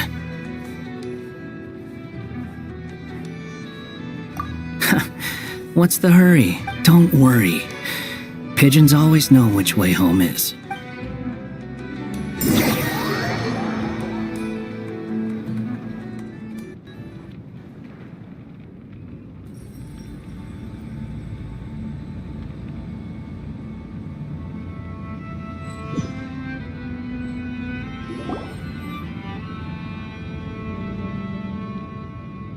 You made it. Who is this? A scholar from Sumeru. They call him Hat Guy. He's an old friend of the Travelers. Wait, this is the Academia representative you wrote about? He doesn't exactly look the part. I believe this will prove my identity. You'll notice it bears the seal of the Sanctuary of Surasthana. Well, what do you know? So it does. All right then. My mistake. It's fine. I expected as much. What? So as I mentioned in my letter, the Academia's got its eyes on Dottore. But this matter remains top secret. Apart from those assisting in the investigation, the fewer people who know, the better. If anyone asks, I'm here in Nod-Krai to pursue my personal academic interests. Gotta say, Varka, you did pretty well to keep all this under wraps for so long. Sounds like you got in touch with the Academia about this way back. You flatter me.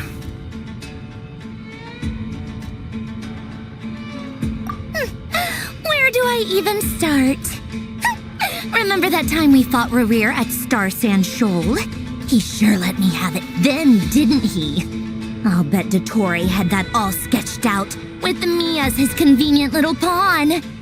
He could not care less about us if he tried, but hey! The feeling's mutual. Does Dottore really strike you as the sort who values his relationships with his colleagues? Fair point. Definitely not. Which is why I always keep my guard up whenever he starts making suspicious moves. To that extent, our motivations align. On top of which, I consider you trustworthy people. Now, back on topic. In the wake of the Reikir of Solnari episode, Sandrone and I grew suspicious about Dottore's complete inaction during the entire affair. So we tried to find out what he'd been up to, but unfortunately to no avail. He never lets anyone in on his plans. The more he cares about something, the more secretive he gets. Indeed. Perhaps he believes that by keeping a low profile, he can avoid trouble. But that trick isn't going to work on his colleagues. Yeah, I mean, he's been researching the ancient moon's remnants, and he's been trying to get his paws on the moon marrows. Only an idiot would believe he doesn't have something more planned. With this in mind, I returned to Snezhnaya and relayed my thoughts to Her Majesty the Tsaritsa, entreating her to have him recalled. That's pretty direct. Did the Tsaritsa agree? Yes. I made it abundantly clear that the Fatui's business in Nod-Krai is almost concluded, and we do not need 3 harbingers in this territory. Her Majesty concurred. Accordingly, Dottore has returned at her orders. I imagine he is continuing with experiments, which no one besides he would ever have any interest in. Common sense might mean nothing to him, but he's not stupid. He knows that no good can come from opposing the Tsaritsa. Smarts alone won't get him all the way. He needs the Rooster's resources and Regrator's Mora, both of which the Tsaritsa can strip from him by waggling a finger. But doesn't he have a track record of publicly following orders while going against them in private? He probably has it down to a fine art by now. Wouldn't put it past him. We worked together on a research project once. Only briefly, but it was enough to show me that we're fundamentally different people. He has no interest in doing things methodically, stage by stage. His thoughts jump all over the place, and the moment his curiosity is satisfied, or he gets the results he wants, he disappears. The only similarity we share is that, once we set our minds on doing something, we will see it done, whatever it takes. Oh, we definitely saw some of that in your battle with Rerir. You got so competitive. Ugh, do not remind me. Then I believe we all concur. Dottore will not simply give up.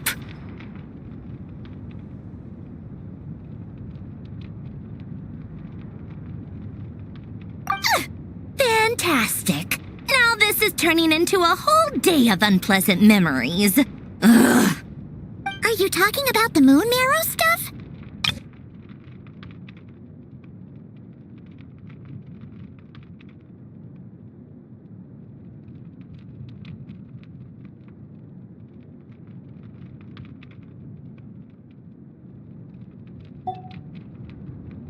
He also strikes me as the kind of person to disregard experimental regulations, ruin all the equipment, and go way over budget. Then leave the first person he can find to deal with the fallout. Exactly. This one time, he was running some high-temperature experiment and the substance exploded. But does he care? No. He orders his subordinates to open the device so he can observe the results, which causes the gas inside to leak out. That gas was poisonous. If I hadn't been there, who knows how many people might have died. And after all that, he left while I was still cleaning up after his mess. What a waste of time, he said. Waste of time? The nerve! He wasted my time! You've been bottling that up for a while, huh? Hat guy, I must say, you seem awfully familiar with internal Fatui affairs. Especially when it comes to Dottore. Thank you, Lady Harbingers, for providing such valuable information. I have no other questions for now, so I'll be on my way. Wait, what?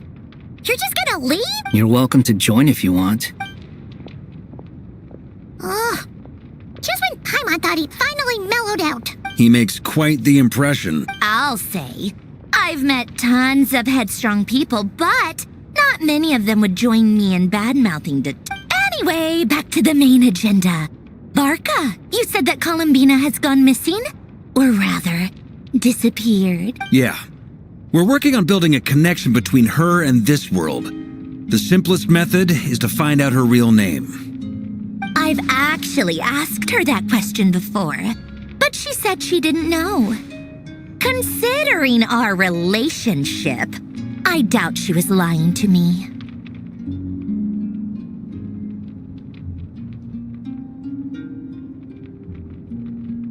As far as I recall, she was never dispatched by Her Majesty to claim a gnosis or anything like that. The Tsaritsa's plans had long contained a place specifically for her. I always thought that was weird. What could she do that the rest of us couldn't?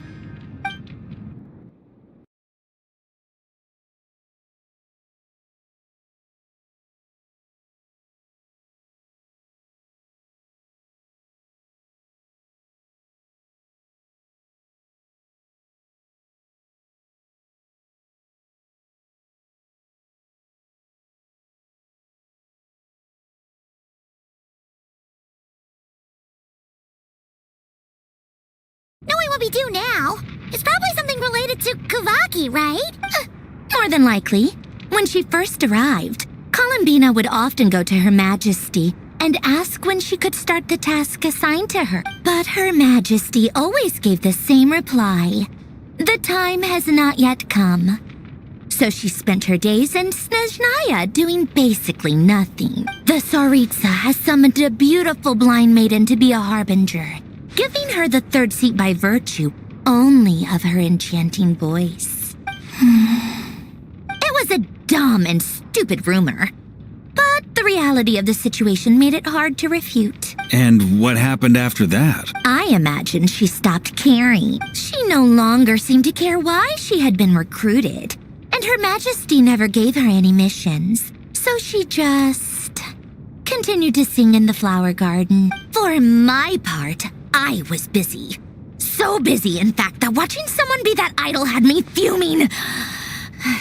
But still, I got the sense that she had long been used to a life of other people claiming she was needed when she wasn't. I just felt that having a place to stay would cost me something eventually.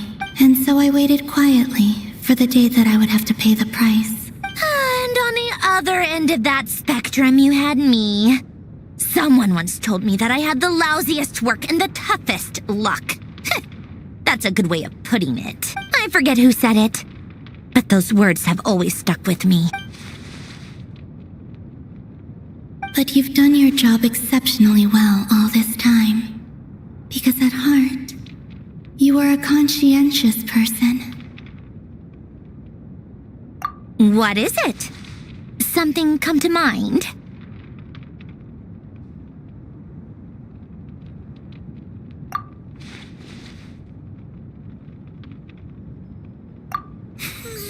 That makes sense. Nothing screams you are needed like your name shouted from across the town. Well, good luck with it. But if you ask me, Columbina is still the most shoutable name. I'm just so used to it now. After all the arguments we've had, I can't be bothered trying to remember another name for her. Nor I. Sandrone. Harlequino.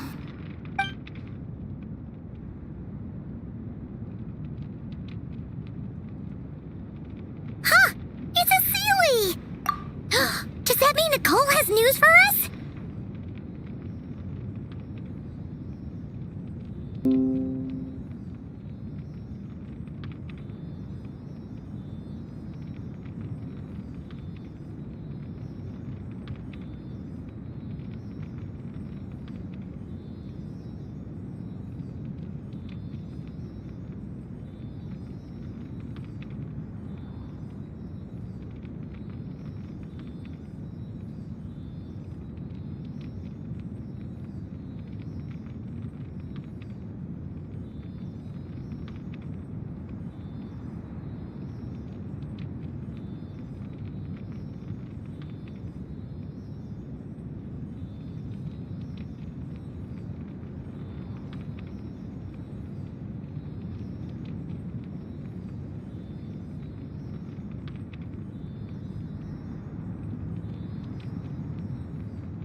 Ladies, I thank you for your hospitality. If the chance ever comes up, I definitely owe you both a drink sometime. I'm sure it will. You can make your own way out. Heck, you've been here enough times, you probably know your way around better than I do. Okay, time to do what adventurers do best. Follow that Sealy!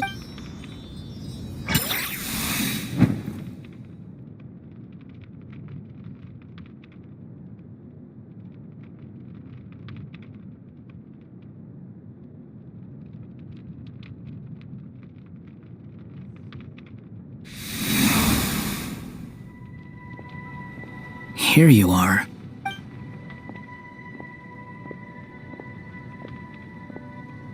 Oh, hat guy. How come you're back so soon? Did things go all right with the Fatui? Fine. Dottore has been summoned home by the Tsaritsa. Couldn't get much more than that. How about you? Any progress with the investigation? Unfortunately not. We've tried everything.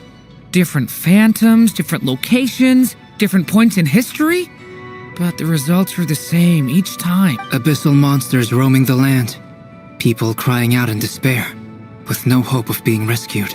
Every time I see it, I can't help but think, is this what it was like in Mondstadt when Dragonspine Durin attacked? And if I fail in the task I've been given, will I create yet another tragedy? That's just meaningless speculation.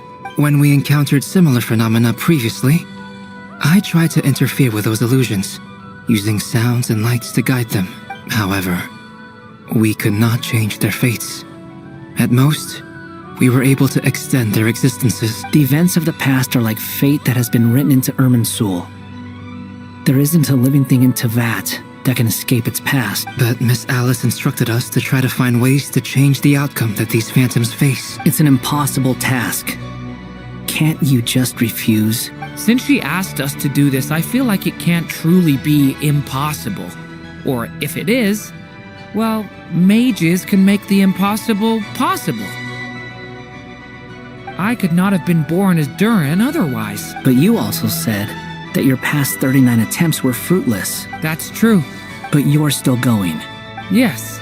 After this many futile attempts, surely you realize that you're not doing this because you still believe what some mage told you. It's because you want her hypothesis to come true.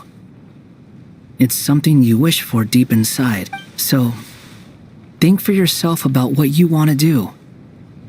As long as you don't believe it's futile, it isn't. Yeah. Previous experience indicates that we cannot touch the phantoms, which limits the effectiveness of our interventions. If we want to clear this hurdle, we need to break this rule somehow. Same thought here. Following the same rules means repeating the same failures. Reducing ourselves to mere playthings of fate. So you mean we need to figure out a way to make contact with them despite knowing that we can't? Yes, and I suspect that's something only you are capable of. Everything in Teyvat is logged in Irminsul, but the withering that once occurred in Sumeru was a sign that the Great World Tree was being corrupted. This corruption allowed things that should not have existed in Teyvat to appear. This is tantamount to rewriting reality to an extent. You're saying abyssal power might be able to affect those phantoms? No one's ever tried it before. If you're gonna try it, it'll take courage. And you have to be confident that you can control it. Is anyone there? Has anyone seen my daughter? She's missing. I have to find her. I hear someone inside. Spargana? Are you in there? Ah!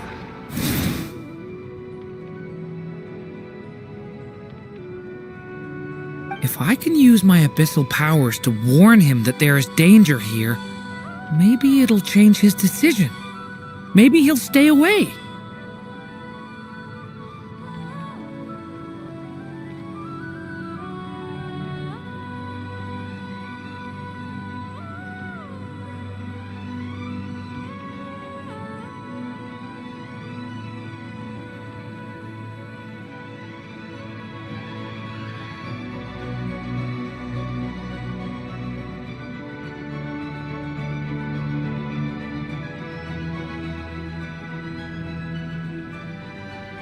Yes.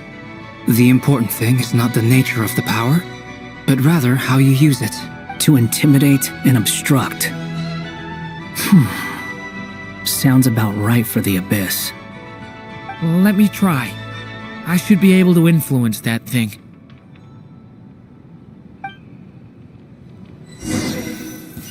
Have you seen a little girl? What? This isn't the time for that! Just run!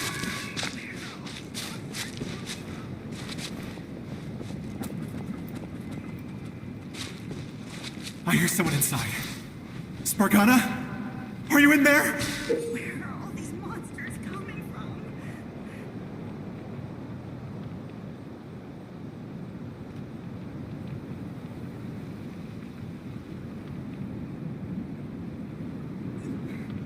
Where are all these monsters coming from?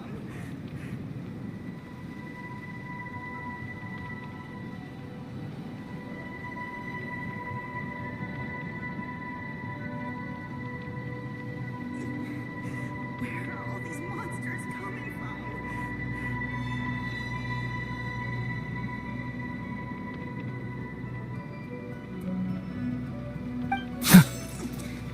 Where are all these monsters coming from?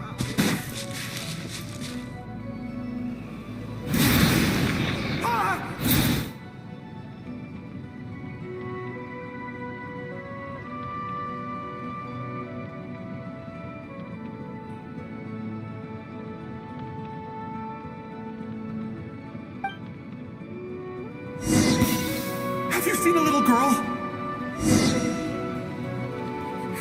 What? This isn't the time for that! Just run!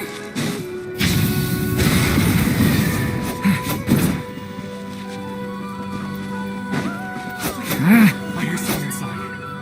Spargana? Are you in there?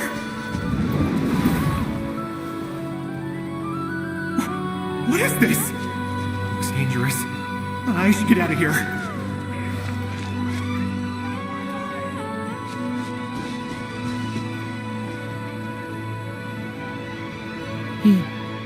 He really left. Huh, we did it!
Don't celebrate too soon.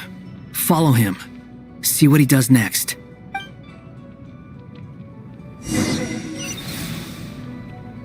Monsters approaching from the front. You need to stop them and create an opportunity for him to hide.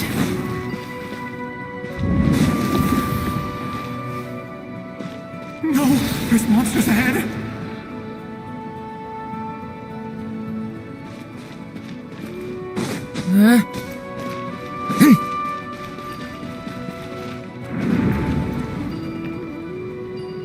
Wait, is that the barrier I saw earlier? Why is it appearing now? It's as if someone's controlling it.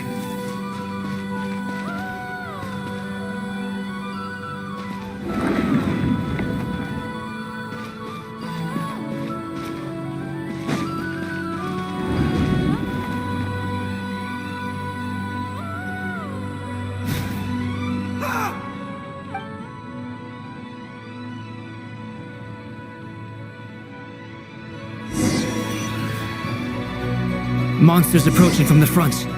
You need to stop them and create an opportunity for him to hide.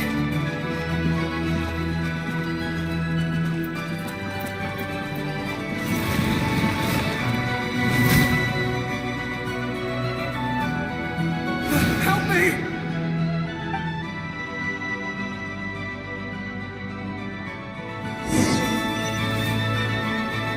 Monsters approaching from the front. You need to stop them and create an opportunity for him to hide.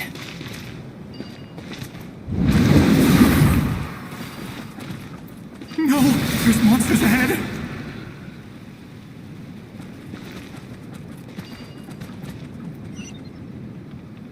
Wait, is that the barrier I saw earlier? Why is it appearing now? It's as if someone's controlling it. The monsters are gone. Is it safe now?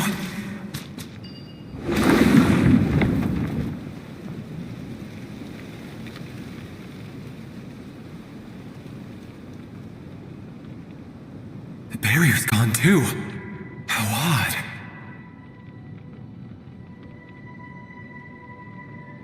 Anyway, I guess I'll keep going.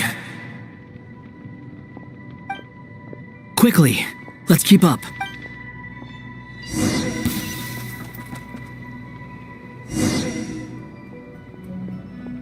Wait, there was someone else here? Don't go any further. We've got anti-monster traps laid out everywhere. But my daughter must just be up ahead. I have to go. This way's blocked.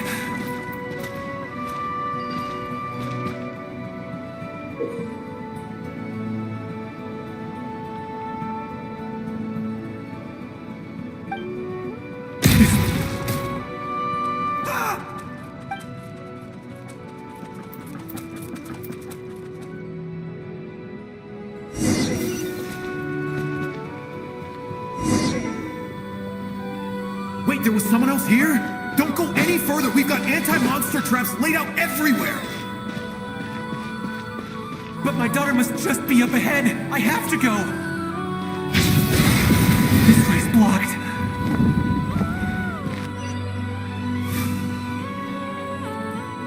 We might be able to use the explosives over there, but we need to take care not to hurt him.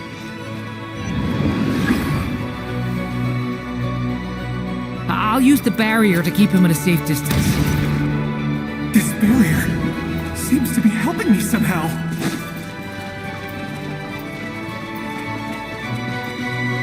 Hey, wake up! No good. Gotta keep moving ahead.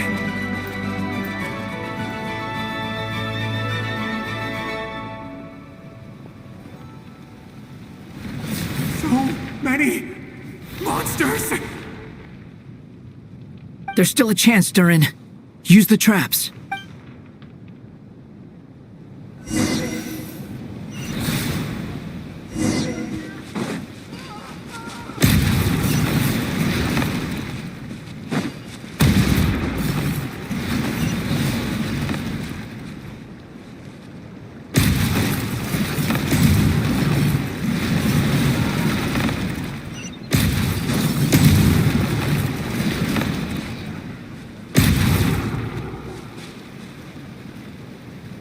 This is a new development. I've never seen this happen before. We might just be able to save this person.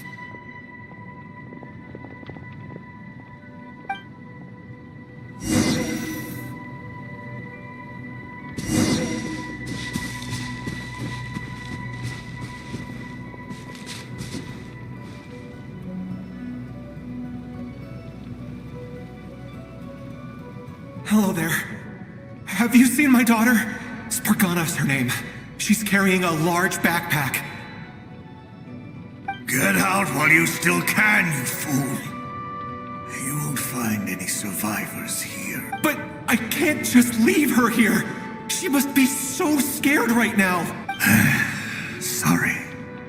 Wish I could help, but I haven't seen her. You'll just have to keep looking. Okay, thank you. If I do find her, I'll get her to shelter and come back for you. Don't bother. I've got nowhere left to go. that noise? Monster! No, if he goes inside, he'll be walking into a trap. Let's try this once more. This time, we have to stop him.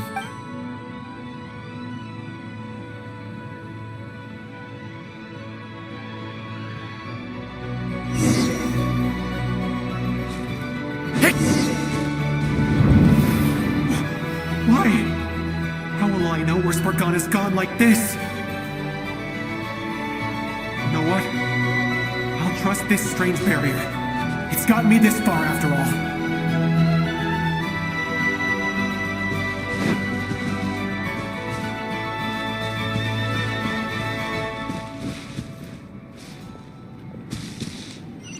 Spargana, are you there?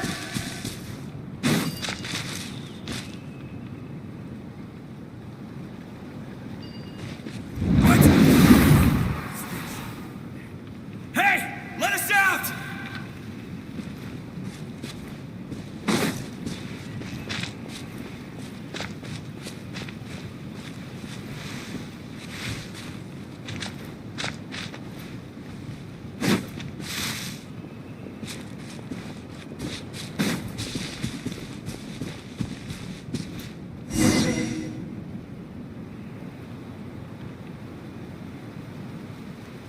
Huh? That looks like one of my daughter's books! Thank you. Thank you! Yes, it's one of hers for sure. That's her name on it right there. She left her backpack here. Durin, just like last time. Use the explosives.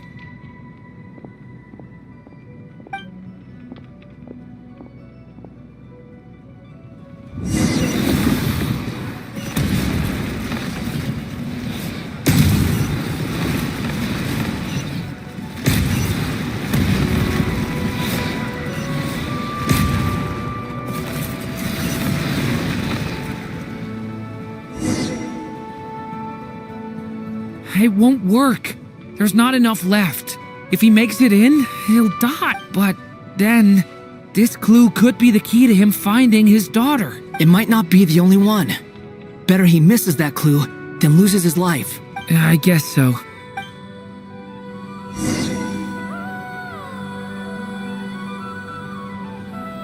Stop him, Durin. We can't let him get any further in. It's my daughter's book! She's passed this way! Why? Why won't you let me go in? I've searched and searched and searched just for this! But how will I find her without any clues? I no longer have anywhere else to go.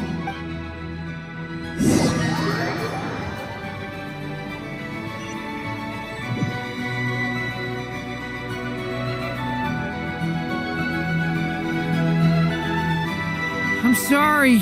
I'm so sorry. He refuses to go anywhere else.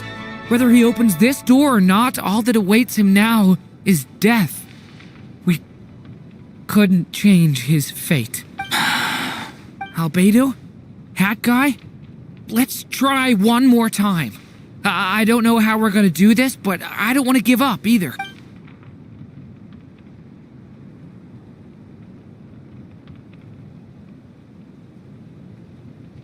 Why am I here?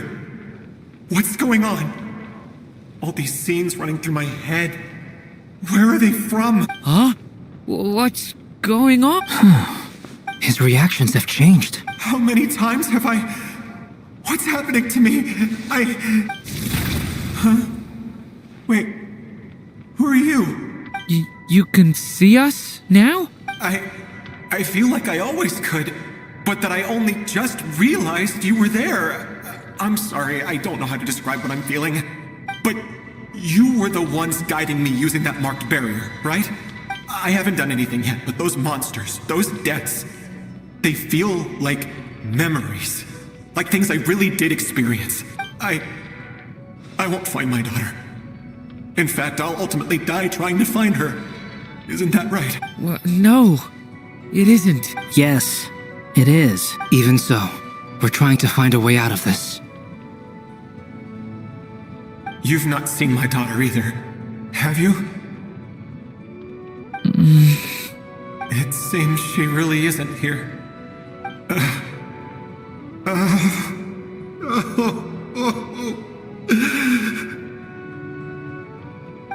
I'm sorry we couldn't help you. I'm just tired. Maybe this is destiny. Maybe it doesn't matter how hard I search. How long do I have left? Experience says 15 to 20 minutes. 15 to 20. Thank you for all your help. Let's rest a while. You look exhausted too. Now's not the time for you to start pitying us. It's not pity. I'm just realizing that I've only got 10 or so minutes left.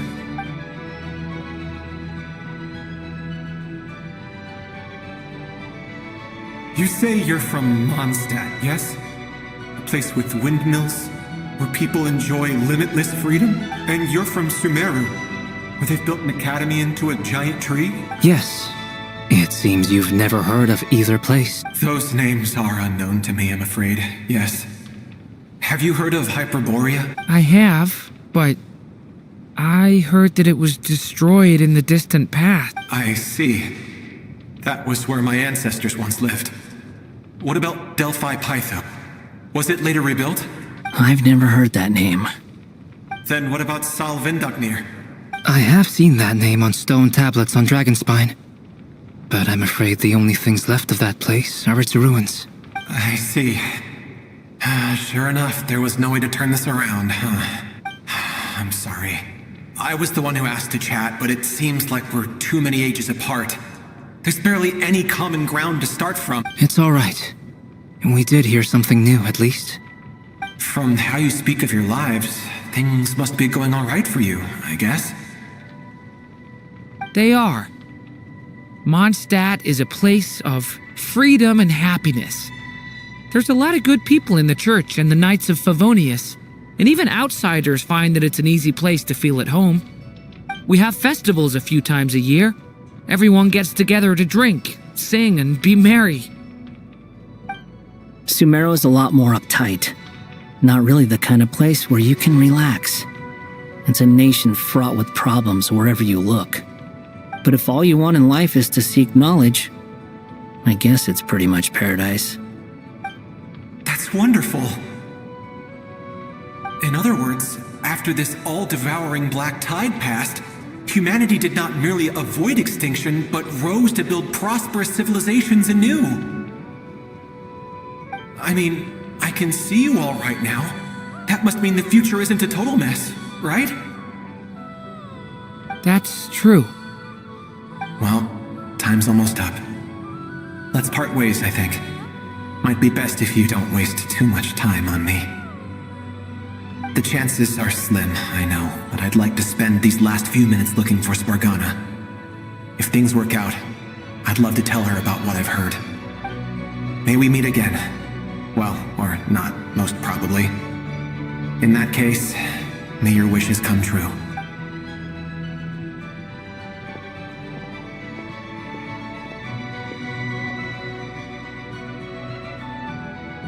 He's gone. In a few minutes, he will meet the end that was his to begin with. The ending of this tale did not change, but I believe that we've just made the most progress we have yet. May your wishes come true. If only it were so simple. Hat Guy, could I ask you a question? You've never talked about your past. It seems complicated, and it weighs heavily on you, too. Would you be willing to tell me about it? I mean, sometimes it's better to get things out in the open. Take that guy we try to help, for instance. At least he said goodbye with a smile, right? I know about Albedo's past. Our experiences are very similar, and he created me. As for you, you're my first friend, and you've witnessed every step I've taken. But by comparison, I know nothing about you. Either way, I mean, we're still best friends. But if I knew more about you, I might understand your thoughts a bit better. I've told you about myself. I'm a student at the academia. And what did you do before that? Prepared for the entrance exam? All right. If you really don't want to talk about it, I won't press you any further. I was a puppet built from the branches of a white tree, using technology left behind by the Conrian schools of mechanical engineering. A white tree? You mean an Irminsul tree? Yes, a branch of Irminsul that was once connected to the main tree. So you had a human creator too? Yeah, but my creator abandoned me after deciding that I was a failure. After that,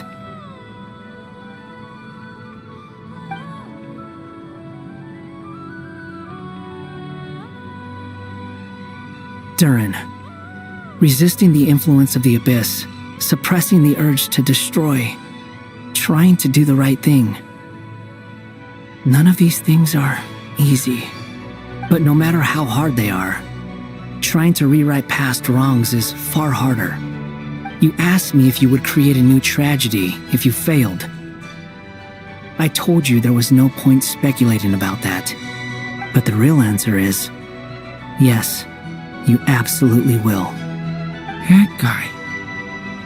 But at least you've got people here to help steer you away from the wrong path. So, just keep aiming towards the light. I will. I promise. All right, break time's over. Hello? Durin speaking. Hello, friends, it's me. What have you been up to, I'm detecting some unmistakable fluctuations here at the border. The amplitude isn't particularly high, but they're completely different signals from the ones before, and the scale is comparable to those I've detected previously. Alice, we were unable to save that person. However, he appears to have retained a portion of the memories gained through that cycle, and was able to hold a conversation with us. I see. Well, that is rather odd indeed. It definitely merits further attention. Could I trouble you to keep trying the same approach? I need to gather some more data. Counting on you. I should probably have Nicole come and check this out as well.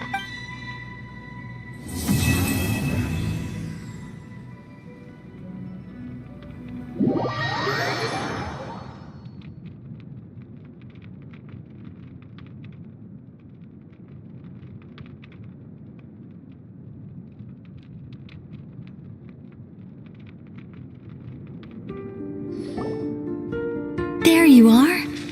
I was worried you might stop to collect treasure chests opened by the Seelie along the way. It would have taken you so much longer to get here.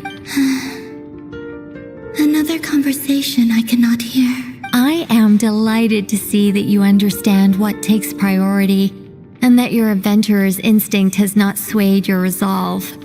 Really, I must applaud you for it. You should know. Paimon's head. Okay, I'll try and keep it short. My senses are telling me that this is where we shall find the entrance to the ruins. Oh, cool! Well, what are we waiting for? Let's open it up and see! Patience. This was a sanctuary of great importance to the Hyperboreans. A special process is required to open the gate. Oh! Like the place that housed the Eternal Moon's Marrow?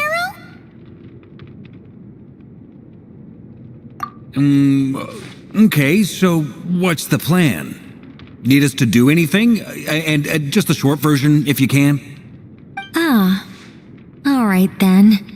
I was planning to start with some background on the invention of these techniques. Are you sure you don't want to hear it? It's quite informative. Remember what you were saying about priorities? Fine. Simply put, we need 3 human representatives to successfully undergo a process of Kuvaki resonance. Think of it as a test from the 3 moon goddesses to see if the entrants are qualified, with the most recognizable qualification being Kuvaki. Pretty sure Lauma would ace that test. Oh, wait. We need 3 people.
also have no doubt that the Moon Chanter would be qualified, but we would need 2 other people with the same constitution.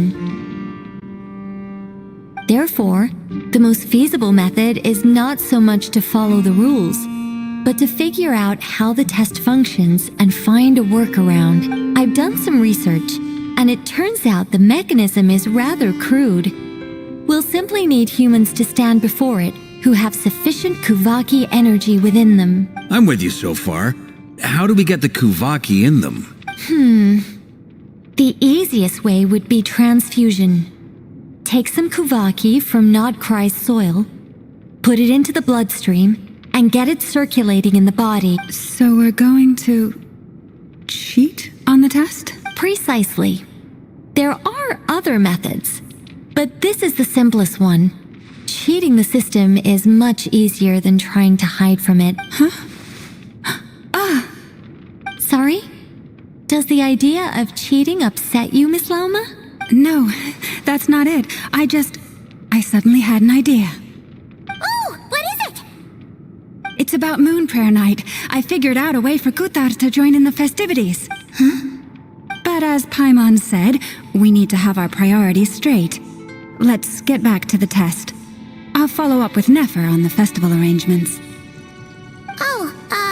Okay.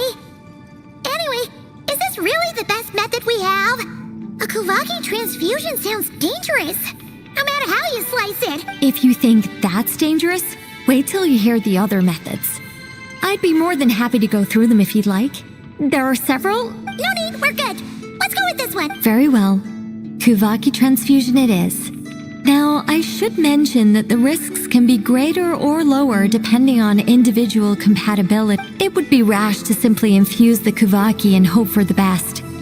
If the body rejects it, the reaction can be quite severe. The symptoms are similar to another condition that some people living here suffer from, known as congenital Kuvaki sensitivity. So, before we execute our plan, I will perform a simple test of my own to see who is compatible and who is not. Once that is done, we will have to complete the resonance process as rapidly as possible. The participants must remain stationary while the Kuvaki circulates and bonds with them, and they mustn't eat or drink anything. What? No eating or drinking? That's some hardcore fasting. They'll all be monks by the time they're through. 3 days. Oh, that's so long! And we still need to find 2 more people who are not just compatible, but also willing to volunteer. Fasting? What are they talking about? Really? Don't you want to think this through? Haha, count me in too. 3 days without food? I can handle that. Miss Nicole has made it clear that this is the easiest way. The way I see it, there's nothing else to discuss. It's time to step up.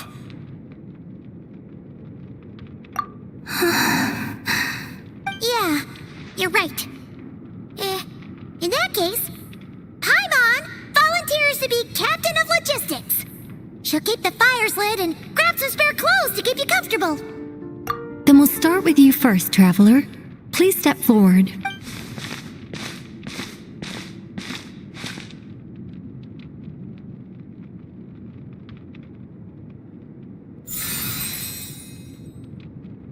How's it going?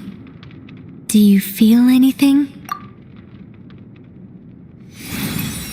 How about now?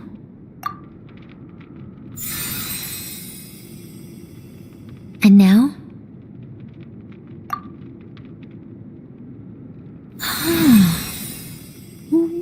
What about now? You guys, it's not a competition, you know. All right, I'm officially impressed. Even as a descender, you can withstand far more than I imagined. It's like I summoned a giant stone titan to arm wrestle you, and your arm hasn't even moved an inch. In my last attempt, I infused 5 times the amount of Kuvaki required. Yes, safe to say, compatibility won't be an issue for you. You're eligible to join. You're next, Mr. Varka. Sure, here goes nothing. All right, I'll start where we left off. 5 times the required Kuvaki dose. Whoa, whoa, whoa. Hey, wait a minute. How's it going? No, not great. I kind of want to puke. Feels like I've been drinking too much.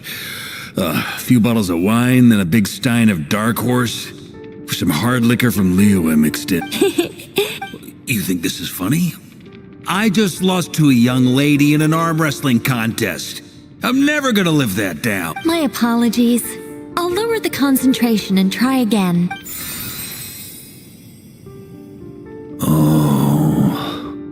How's it going now? I'm not as dizzy as last time, but I can still feel it pulsing around. In that case, you wouldn't be an ideal choice, Mr. Varka.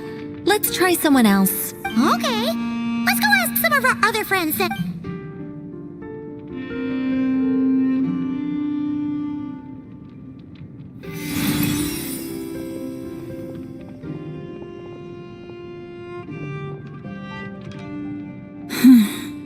No surprises here, Miss Moonchanter. You're perfectly compatible. You may join.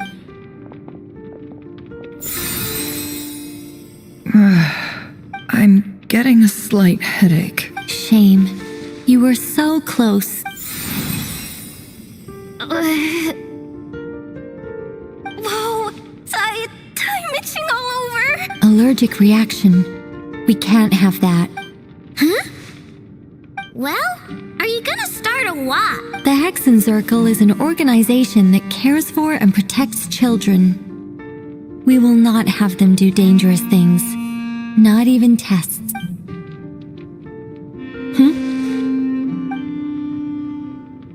Is something the matter? The candidates have to be human. I guess that rules me out too. Huh. Everyone except the Moonchanter got beaten. Guess I don't need to feel so bad after all. I mean, looks like this isn't gonna be as easy as we thought. Perhaps I could ask for volunteers among the Frost Moon Scions. I'll see about talking to some trusted Lightkeeper colleagues. Itlua springs to mind. In fact, I think we had some former Frost Moon Scions join our ranks recently. Can you give me the scientific explanation for how the test works? I can probably make some kind of test bot. Then we can just zip through Nasha Town, going up to people and pressing a button to check their status. Wouldn't that be way easier? No. Wow. No elaboration for once. How about I contact the Knights of Favonia's garrison in the Wave Chaser plane? Shame that Lohan's already left. And that guy's even tougher than I am.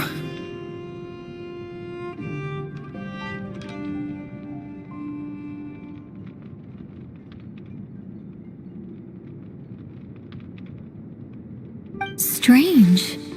The moon goddess is clearly revered by many people. So why is she on the brink of disappearing? She mentioned that the world has rejected her from the very beginning. And when we fought the Reikir of Salnari, it seemed like she exhausted her power for our sake. Also, I'm not sure revered is the right word for how people feel about her. Gratitude, certainly. For my part, anyway. It's basic reciprocity. She helped us, so she deserves our help in return. Yeah. Even though she looked like she didn't care, she still saved a ton of people, including me. A review of the relevant data leads me to conclude that Miss Columbina is a good person. Yep, you bet! They really think so?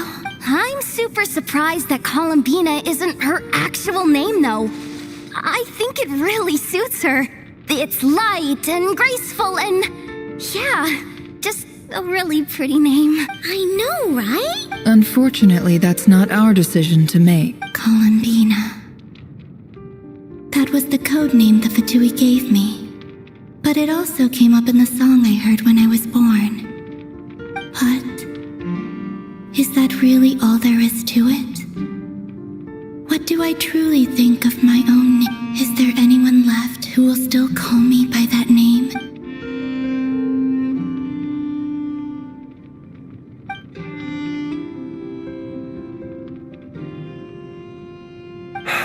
Moon Prayer Night is getting closer by the day. We're running out of time. We need to look for other candidates. Then allow me to try. Huh? What are you doing here? You contacted your friends via the Adventurers Guild. Sandrone has been keeping an eye out for something like that, so she informed me. Since I have the ability to accommodate a moon marrow, I should prove to be a suitable candidate. Arlecchino. When can we begin? I see. We can begin right away.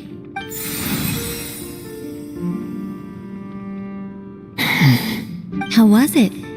Did you feel any discomfort? Not at all.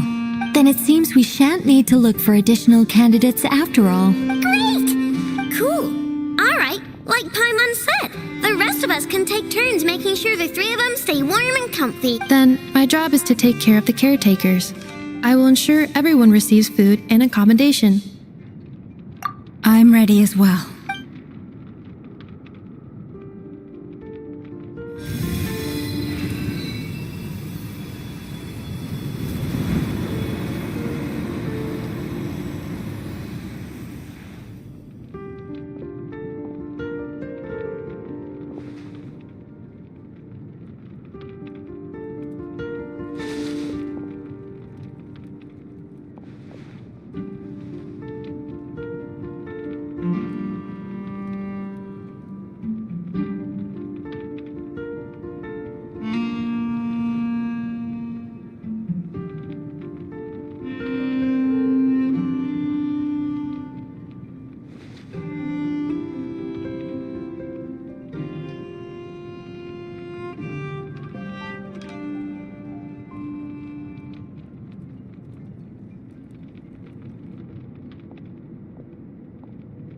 The work is done. The sacred scroll shut. The stars grow dim, the people silent. The white sun sets, the silver moon rises. O path to the temple, appear now before us.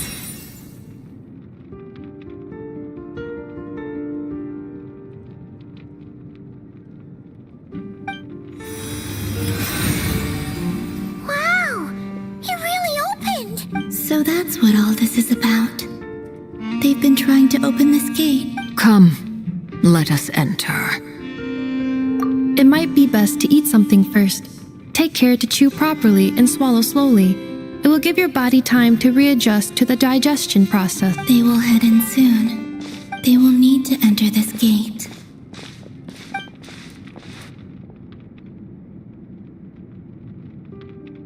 Huh? I cannot pass through. Is it because I have no physical body? It has been 3 days. My strength is all but completely faded. Can I really hold on until Moon Prayer Night?